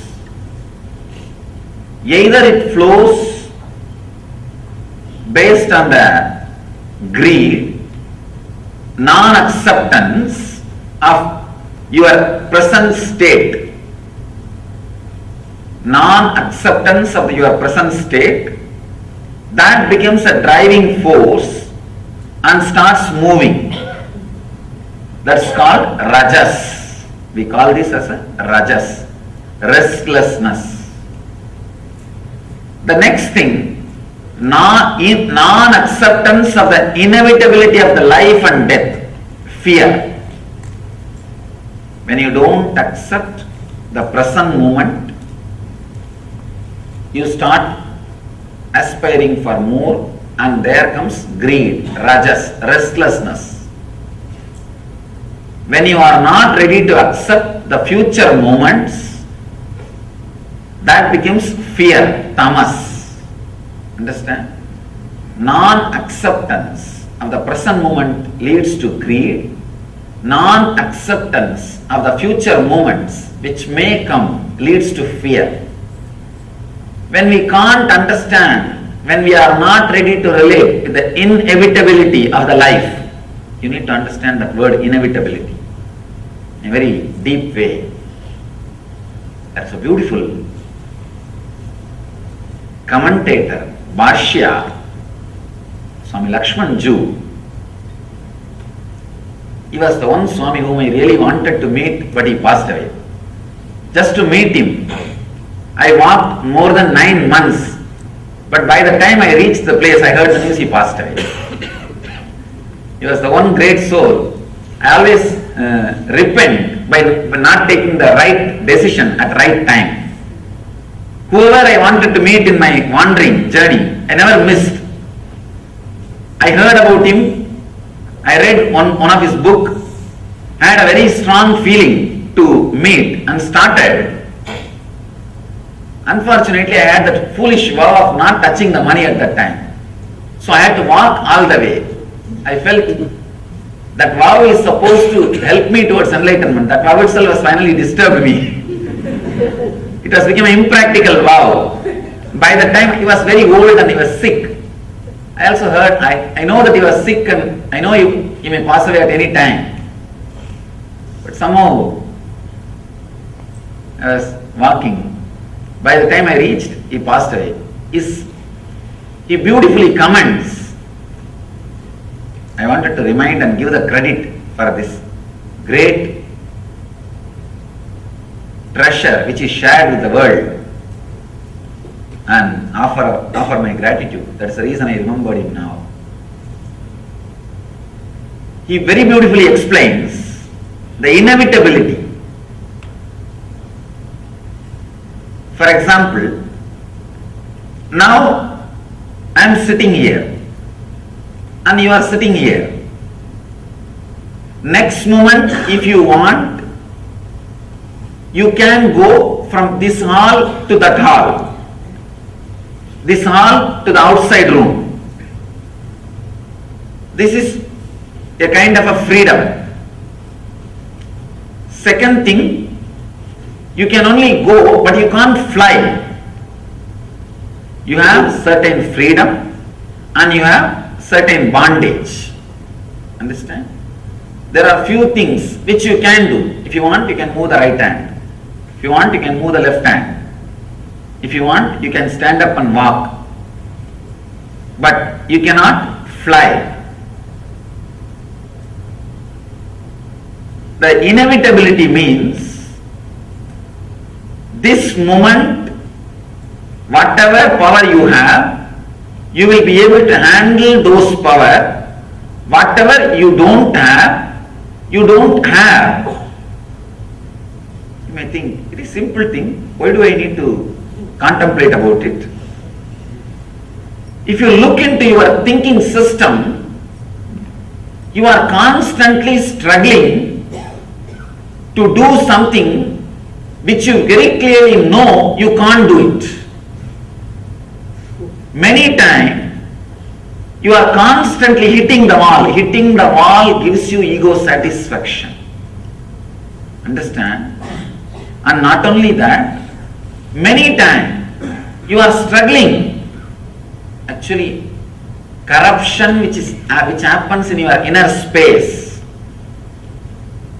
the corruption which happens in your programming, what I call worry, comes from this very root, non-acceptance of the inevitability of the moment. I think maybe few more words you will be able to understand deeply. Let me explain in two ways. One,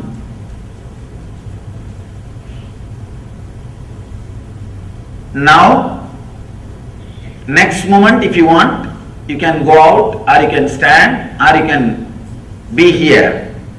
But this moment you are already here. So this moment, what is inevitable. It is there. You can't avoid. Next moment you may be able to change based on the availability of the power and freedom you have. That also in a very restricted way. There is a beautiful example from Ramakrishna that will throw more deeper and clear light on this concept. Actually, this inevitability concept, this truth, can straightaway lead to psychological revolution in you. That is why it's very subtle, very subtle. But if you can put your attention and understand every line I am trying to express, another difficulty is I read his books in Sanskrit and my internal expression, the whole thing happens in Sanskrit. I have to translate the whole thing into English. That is where the difficulty comes, and moreover the English does not have such a rich words. To tell you honestly, English is a beautiful word for outer science, not for inner science. English is not the word to transmit the science of enlightenment, to transmit the technical things of enlightenment.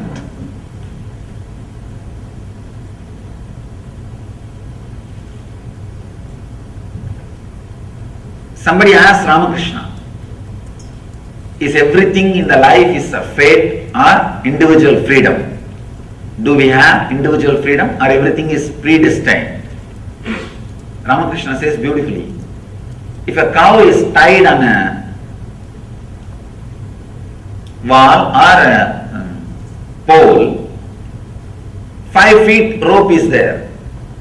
The cow has a freedom to sit or stand or walk around inside that 5 feet radius, but not more than that. So there is a particular part which the cow can do. Beyond that limit, it cannot do. Beyond the limit, everything is fate. The cow has freedom to eat whatever is available inside the 5 feet. It has got some freedom. But if a lion comes and attacks, it is a fate. Cow cannot save itself. If the cow behaves properly, with that freedom, the owner may extend the rope. If he is not bullying around, if he is not hitting people, if he is not doing nonsensical things to disturb others, the owner may extend the rope or may even completely leave it free, liberate. So the freedom, the individual freedom or fate, predestined, comes based on our lifestyle. We do have a certain kind of a freedom. If we properly use it for a right purpose, for not hurting others, living properly, that freedom can be extended or completely given to you. Accepting the inevitability. Now, this is the freedom we have. Next moment, we may have, may not have. And this moment, whatever is happening is inevitable. That is the way it is happening. You cannot bring the moment which is lost back and correct it, alter it. There is no time machine. Inevitability means accepting all these 3 ideas. First thing, you cannot bring things back and alter. Second thing, this moment is this moment. Nothing can be added to it. If you want, you can only add in the next moment. Third thing, even the adding in the next moment is not completely under your control. These 3 understandings, when it settles in you, it brings a tremendous psychological revolution. Understand?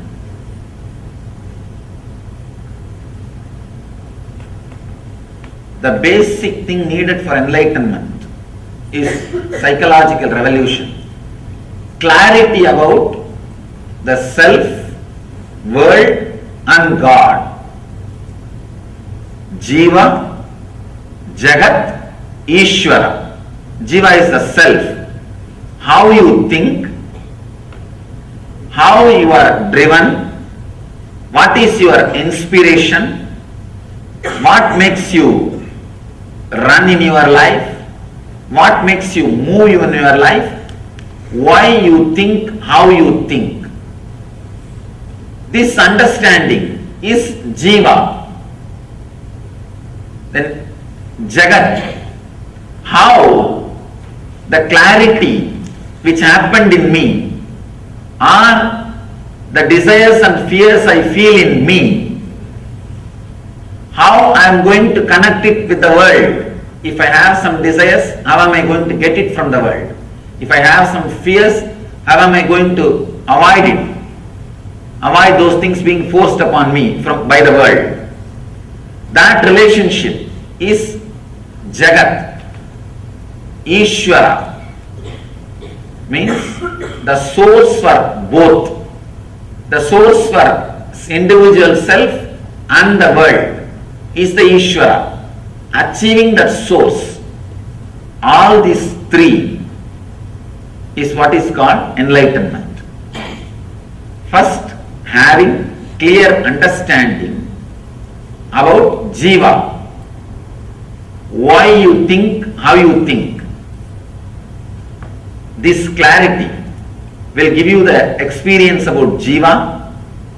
Then, how to connect with the world through your fear or through your greed. Achieving what you want to achieve or keeping away from what you don't want. This is the realization about the Jagat. world. The third, Ishvara, which is the source of these two, experiencing it. Actually, it's a very subtle truth, but very strong truth. Just by understanding, it can liberate you. Just a simple understanding, it can solve so many problems, so many things. The click will straight away happen just by understanding. This sutra is the Nitya Sutra. Nitya Sutra means you need to practice it eternally. Actually, anything which you need to practice eternally, you don't need to practice. All you need to do is it should become part of you. It should become part, it should be internalized. Anything you need to practice in particular time only, you need to put your effort and practice. Anything which is Nitya Sadhana, the eternal practice, you don't have to do anything. Understand and internalize it. Very internalizing your thinking structure, your way of behaving, the whole thing will be totally transformed. Acceptance of the inevitability of every moment happening in your life. This moment you are sitting over. Next moment, if you want, you can stand, but you cannot fly. These three statements, if it is internalized, always your steps will be with a very clear idea of what you can do. It will never be too big jumping.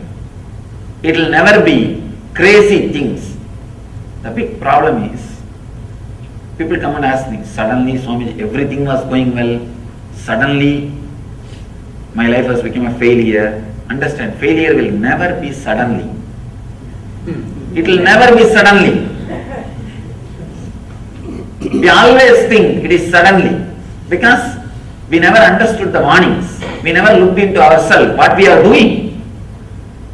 If you don't understand what you are doing, naturally failure will be sudden. Understand, in the planet Earth, created by God, only miracles happen, never accidents happen. Problem is, when you don't have understanding and clarity, even miracles look like accidents. Miracles and accidents, actually both are same, which is not understandable by logic, which is not definable by your logic. Based on how you face it, you call it as a miracle or accident. If the same thing happens to your neighbor, it is considered as accident. If it happens to you, it is a miracle. That's all, nothing else. How you face it, how you face it, how you see it.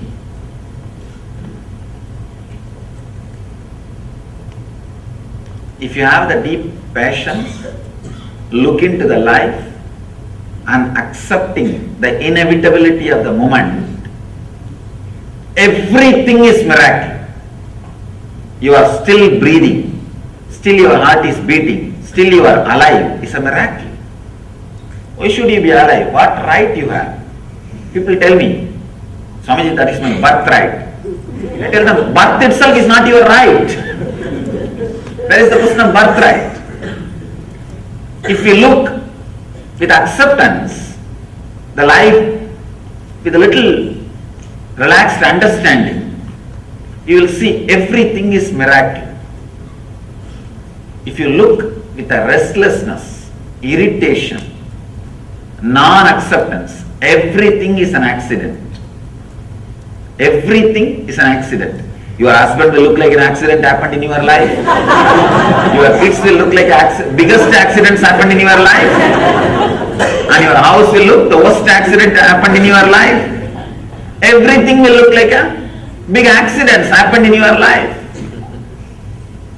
Actually, All you need is a simple psychological revolution happening inside your system. Just this one idea. Acceptance and realizing the inevitability of the moment. See, inevitability of the moment you don't need to accept. Whether you accept or not, it is going to be that way, that's all. If you are intelligent enough, enjoy. Otherwise, it's okay, that's all. There is nothing else. You cannot do anything about it. Whether life is an accident or miracle depends on you. That is why the Upanishad says the person who is initiated, the initiated person, for him whole world is heaven. Amritasya, immortal heaven. The person is uninitiated. See, understand the word initiation. It means not that doing some ceremony or ritual. Initiation means the click happening in you. When a master expresses the truth, the realization, if the click happens in you, if suddenly you feel, oh God, right, what he says is right. I was always thinking this. He put it in the right way. If you feel, whatever I am speaking, always you thought about it, but I am verbalizing it. I am properly putting it in word. Initiation has happened. That is the scale, whether initiation has happened or not. If the initiation happens, the whole world is heaven. If the initiation is not happening, then whole world is hell. All you need to understand is this two quality. When you do not accept this moment, starts the greed. When you do not accept the moments which may come, there starts fear. Out of greed, the quality of rajas gets added into your system. Out of fear, the quality of tamas gets added into your system. All you need to understand, the more and more time you spend in the middle path means accepting the inevitability and accepting your present moment, accepting you as you are now, understanding the inevitability of the life which may happen in you, happen for you. When you have these two understanding, that is what we call sattva, means relaxed, restful middle path. Neither you are driven by the non-acceptance of the present moment, nor you are driven by the non-acceptance of the future moments. Non-acceptance of the present moment and future moment are the root of rajas and tamas, restlessness and fear, restlessness and inertia. This simple understanding, this psychological revolution, actually the moment initiation happens in you, every word which comes out of the master rings bell in your heart, and that becomes a strong, clear programming in you. Programming your life based on the Vedic knowledge. Even the Vedic knowledge seems to be too small word. The right word is the true knowledge. Actually, Vedic knowledge is true knowledge. But in course of time, people have started thinking Vedic knowledge is something like a brandy. No. All of us need to understand the word Veda. Veda means the knowledge which comes out of your inner space when you are unclutched. When you are unclutched and relaxed, whatever research and development happens automatically inside you without you contributing or you interfering. That is Veda. If you just keep quiet, Veda will happen in you. That's all is the basic truth. When you unclutch and rest in a silence, relax in silence. A strong visualizations without verbalizations will happen in you. Those truths are only called Vedas. There is a beautiful description about who is Rishi in Sanskrit. Mantra drashta is Rishi. Understand? Not the person who heard the mantra, but the person who sees the mantra. Mantra drashta. Drashta means who sees. Means the whole knowledge or truth will happen in you as a visualization, not as a verbalization. When you drop from verbalization, unclutch from verbalization, mantra drashta will happen. Now we are all only listening the mantra.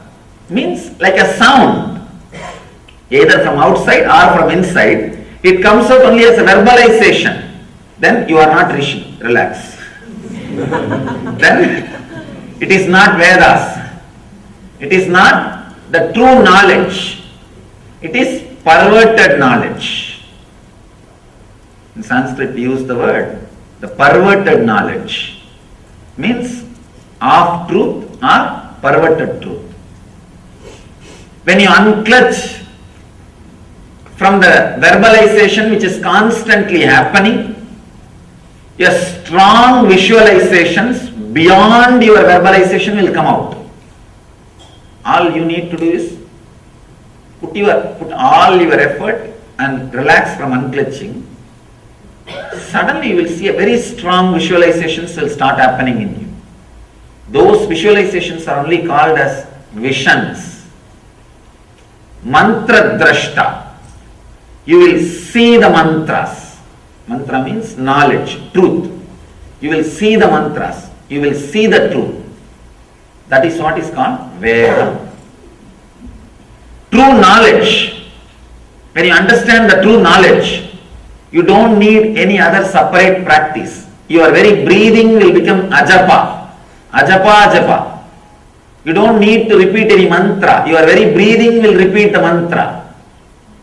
Your very breathing will repeat the mantra. There is a beautiful Upanishad, Paramahamsa Upanishad. It says, anybody who repeats a mantra is a fool. Sorry to say that because till yesterday we repeated 1 million mantra.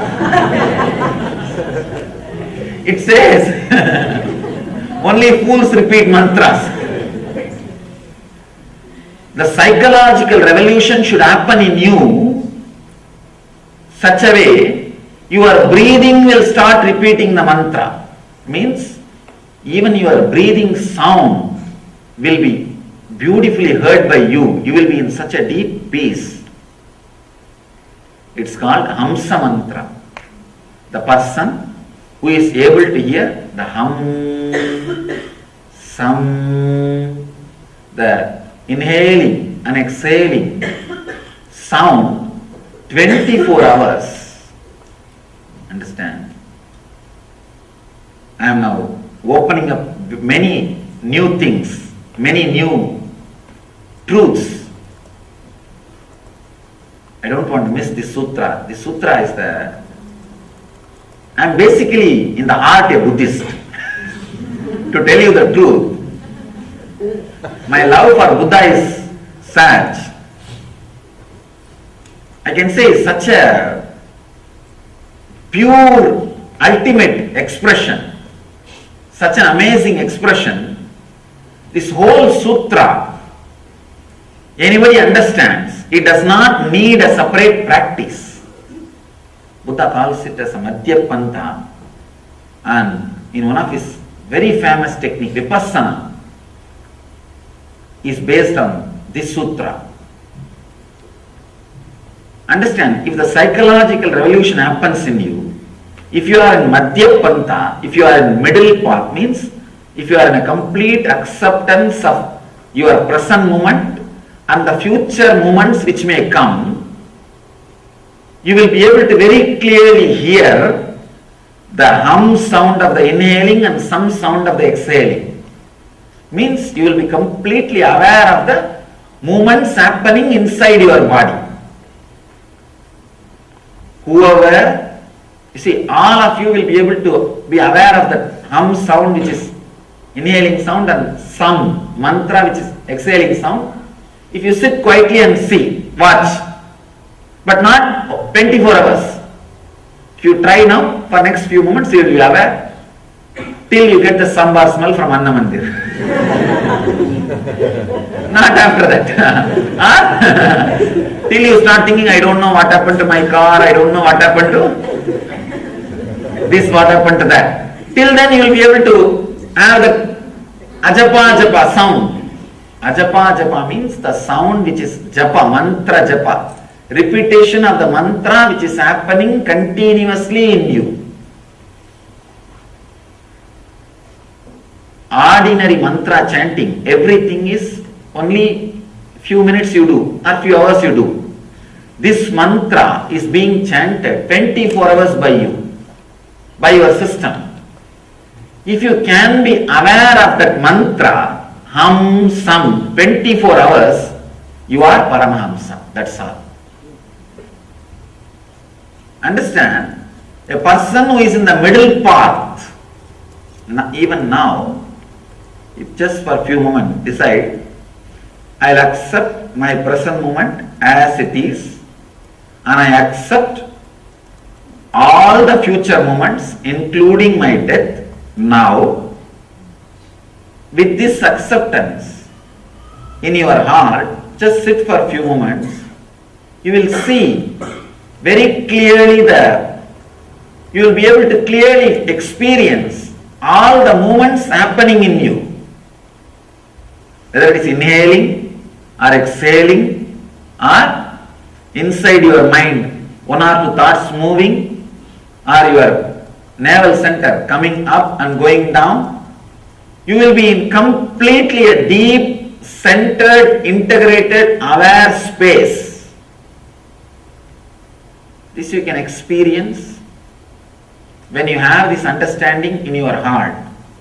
The person who carries this understanding in the heart 24 hours, who is able to maintain that Hamsa mantra 24 hours, including dream state, is Paramahamsa. The whole technique of Vipassana, Breathwatch, Hamsa mantra repetition, everything has only one knack, this technique, unminding the mind, keep in the middle until it drops. How the rajas starts happening in you, rajas will bring a kind of a heat in you. It will bring a kind of a heat. Actually, if you sit in a roller coaster, you can try, just sit in a roller coaster, don't be agitated and don't talk to people or anything. Just sit and observe your navel center, what happens there. And during the roller coaster, just close your eyes and observe what happens here. What happens inside your system is rajas. Actually, I tried many of these things to explain exactly. See, rajas is not even the quality which you experience when you are angry, when you are restless, when you are caught in the lust. Because when you are caught in the lust, you don't experience pure rajas. You experience restlessness and fear both together. If you are unmarried and caught in the lust, the fear of law. If you are married and caught in the lust, the fear of rejection. You are not experiencing pure restlessness even during lust or anger. Understand? The pure lust can be experienced in roller coaster. The pure restlessness. Because from the navel center, when your body goes through a big change, that pure restlessness, the pitta, will start working in your life. When you come down, you will see a different excitement which was not there before you sat.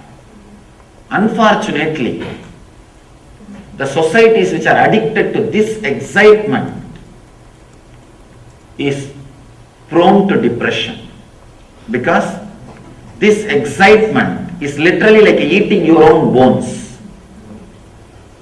If dog starts eating its own bone, what will happen? Same way, you are enjoying by destroying your life force.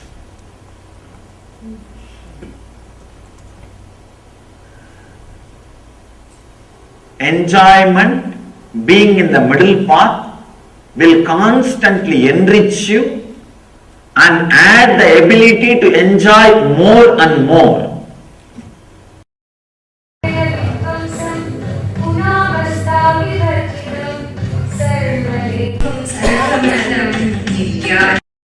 No, whenever I am agitated, I am in rajas. No, without you repeating, without you being conscious of it. Understand? If you put your awareness on you, you will be a living spirit and world will be a dead matter. It will listen to whatever you say. If you lose yourself, if you lose your center, the middle path, if you lose the awareness about the jiva, individual self, and jump on the world out of fear or greed, the world will become a living spirit and you will become matter and world will dictate on you. Whether you want to be a spirit or a matter, you can decide. One important thing you need to understand. In ordinary people, in all of your case, matter adds value to you. How many cars you have, how many houses you have, what is your bank balance, that adds value to you. If you go to Ramana Maharshi's ashram or Vivekananda's ashram, there is a small coconut shell used by Ramana Maharshi and just simple chappals used by Vivekananda is worshipped and respected. Millions of people come there just to pay respect and touch that. Matter is added value by the spirit. Understand? In ordinary case, matter in all of normal man, matter, the material which you are having, your car, house, bungalow, bank balance adds value to you. In their case, spirit added value to ordinary matter. Whether your jiva is going to add value to Jagat or Jagat is going to add the value to jiva is your decision. Whether your self, spirit is going to add value to the world or world is going to add value to you. Keep yourself alive by keeping yourself in the Madhya Pantha, in the center. In the initial level, because you are trained to lose yourself when you relate with the world, either in the fear or in the greed, you may lose the track. Again and again you may lose the track of that Madhya Pantha. You may lose the track of that Hamsa Sabda, the Hamsa Mantra. For a few days, don't bother, come back. Again, come back. Try to relate with people. Try to relate the business dealings. Try to do your interviews. Try to do your physical work. Try to do everything, including eating, even while you lie down and fall asleep. Try to do everything just with this one middle path, bringing yourself back to the balance. Even if you lose your balance, lose your Hamsa Mantra 100 times a day, that is okay. 100 times you had the mantra, that is why you are able to lose 100 times. So don't bother about 100 times losing. Remember and give the credit to you that 100 times you remembered. So 100 times you failed in the quitting the smoking is not a big thing. 100 times you tried. So 100 times you may forget the Hamsa Mantra, that is okay. 100 times you remembered, that is a great thing. So try, in the few days you will see. You are able to talk, you are able to relate with people, you are able to relate with the world, you are able to relate and do all your responsibility from morning till night, 24 hours with the balance of Amsa Mantra. With the balance of what Shiva says as keep in the middle until it drops. Understand? Whenever you come back to the center, to the balance of Amsa Mantra, let me describe once more very clearly the just essence of this whole technique. Just carry the understanding in your heart very clearly. I accept this moment, what I have in the outer world and the inner world, as me. And I accept all the moments which is yet to happen in my life throughout the eternity. Just carry this acceptance in you, in the heart, and sit in a relaxed way. You will see there is no need for any sound from inside. There is no need for any movement from inside. There is no need for any disturbance from inside. The Hamsa Mantra is flowing beautifully. The Hamsa Mantra is moving by itself without you repeating, without you being conscious of it, without you being aware of it, without you putting any effort to it. Just stay in the Hamsa Mantra. Initially, start doing simple work like talking to your close friend where you don't need to lose yourself. Talking to simple business dealings, or playing with a child, or moving your body in a simple way. Try all these small things with the balance of this Hamsa Mantra, and you will see within few days you are able to be constantly centered on Hamsa Mantra and able to do all your activity. Understand, I promise, when you are centered on Hamsa Mantra, you will never do a mistake. Because the energy which flows in you will be Sattva. The Sattva energy is so intelligent, it knows exactly how to relate with the world, how to relate with the Jagat.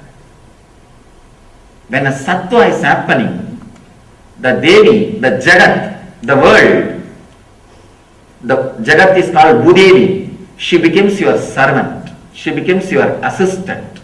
She becomes your friend. She completely falls in tune with you. Simply, your intelligence will open how to relate with every moment, how to relate with every relationship. Your intelligence will be completely available to you. It is not that we are not intelligent, but when the Rajas is active, our intelligence will not become available to us, will not be available to us. That is the moments we make mistakes in relationship or business dealings or in the life. All you need to do, bring yourself back to that Hamsa Mantra. Bring yourself back to that middle. Bring yourself back to that center. From the Rajas or Tamas. That's a beautiful story. One drunkard goes to Ramakrishna and asks, Bhagavan, do something, I am not able to drop. Ramakrishna says very funny instruction. He says, before drinking, just remember Kali and offer it and drink. He comes back in 3 days and says, I am not able to drink, it has dropped me. Understand, it may look like a miracle. I tell you, it is a simple science. Anybody who can bring themselves back to the Madhya Pantha, but one important thing, the drunkard was very deeply devoted to Kali. So whenever he remembered Kali, automatically he came back to Madhya Pantha. He came back to middle path. He came back to the Hamsa Mantra. So naturally, the Hamsa Mantra is intelligent enough to guide your body and mind, to guide your system. Understand? This Hamsa Mantra can do a big psychological revolution inside your system. Shiva says, unminding the mind, keep in the middle until it drops. So just rest in the Hamsa mantra. Whenever you move this side and that side, try once to find out see, if you understand the physical symptom of rajas, you will never miss it. Do not have the mental symptom because you don't believe your mind. Understand? I have seen many people keeping, no. Whenever I am agitated, I am in rajas. No. These kind of scales, you will never be able to remember. When you are agitated, you will not remember you are agitated. When you are restless, you will not remember you are restless. Have some physical symptom recorded, remembered in your system. So whenever that physical symptom happens, you should remember you are in rajas.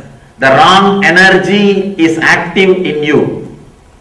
That physical symptom, you will be able to catch the glimpse in the roller coaster. When you go through that, you will catch the glimpse of the physical symptom of rajas. Even during lust or during anger, what happens in you is not the pure physical symptom of rajas. It is the mixture symptom, or it's a mixture of the signals of rajas and tamas both. So don't take that as a signal of rajas. This is the roller coaster experience is the pure signal of rajas. Of course, it will be different for every different person. That's why I am not able to describe. I am able to only describe only what I went through. It will be little different for different persons. But you can catch the glimpse how your body feels when you are caught by rajas. And whenever that starts happening in you, come back to center, Madhya Pantha, middle path, the path of sattva, sattvic energy. Then you will see naturally the whole intelligence, the sattvic energy is awakened in you, and the whole intelligence, the sattvic truth, the sattvic bliss overflows in you. Whenever you come back to that center, if a strong visualization happens in you, that is vision, creativity. If the strong joyful mood happens in you, that is ananda. That is ananda. If you are completely aware of what is going to happen in your future, that is called chit. If a strong visualization comes out of you, that is sat. If strong clarity about what is going to happen in your life comes out of you, that is chit, awareness. If a strong joyful experience comes out of you, that is ananda. Satchit ananda can be achieved just by coming back to sattva, coming back to the middle path. Understand? Whenever you come back to middle path, first day, if you try, you may have to come back at least 100 times, because 100 times you will miss. To one of my brahmachari, I gave this as a technique. I gave him the counter in the hand. I told him, whole day, just count how many times you come back. It's a very beautiful experiment. The first day, it was almost like 100. After 1 week, it was drastically reduced to 10. Only 10 times he missed that hamsa, balancing of the hamsa. And within 3 months, whole day, he was able to relate the same activity, same responsibility, same duty, same work with the balance of the hamsa mantra. All I say is 90 days guarantee. 90 days guarantee. Try just for, surely 90 days is too much. Again and again come back. Come back. Somebody asked me, Swami, every day you are giving one technique. What one to try? Which one to try? See, which rings bell in your heart. Suddenly when you hear some technique, this is going to work for me. I know for sure. This is what is the exact problem what I am having. If some technique rings bell in you, take up that technique that day. and continue. In few days you will know that you are really falling in tune, feeling connected. That is the technique for you. That is the path for you. That is the way to realization. Surely within 90 days you will get back. You will be able to be in that sattva, the madhyapanta, and able to do the whole activity. Being in madhyapanta, see, by being in madhyapanta, suddenly you will see the number of thoughts coming before the action starts reducing. That is the period that is called living enlightenment.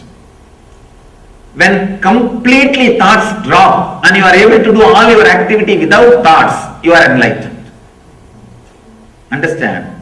If you are able to conduct all your activity 24 hours with the balance of the Hamsa mantra, the ajapa japa, repetition of mantra without repeating, you are enlightened. If you are struggling but trying to balance more and more, and you are more and more getting centered, that is living enlightenment, sadhana. You are living the enlightenment moments. When the thought stops appearing, you are able to act without any thought, just with the total balance of Hamsa mantra, you are enlightened. That's all.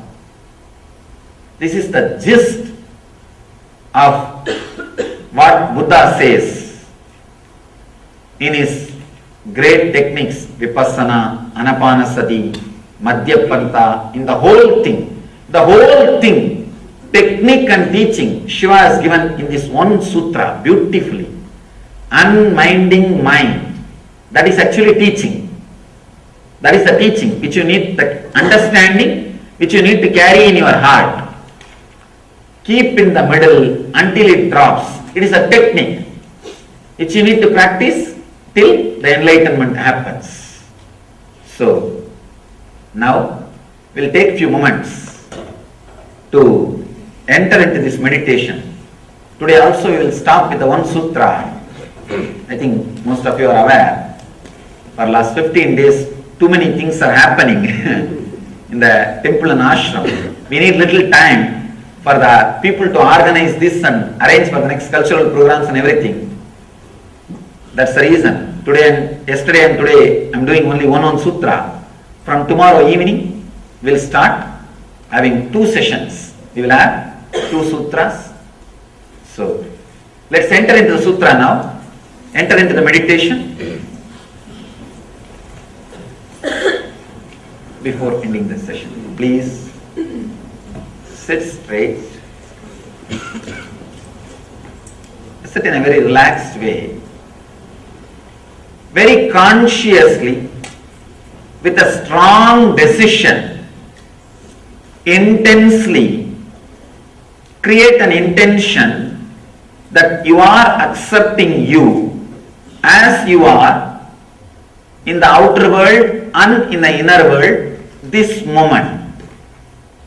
Tell yourself, I have enough in the outer world, nice things. I have enough of good qualities in the inner world, nice things. I am accepting myself completely. No need to develop myself in the outer world or in the inner world. If I have ego, that is okay. If I have guilt, that is okay. If I have fear, that is okay. If I have greed, that is okay. Whatever you have been told that you have, it's okay. Accept.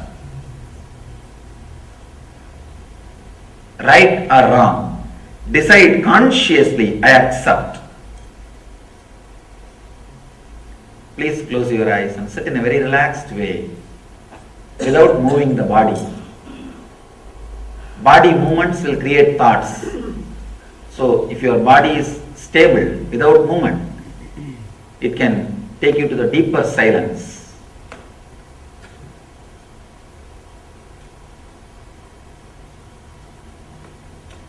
Whatever objection your mind raises, no, I can't accept me, I can't accept this, at least accept that. Accept that also.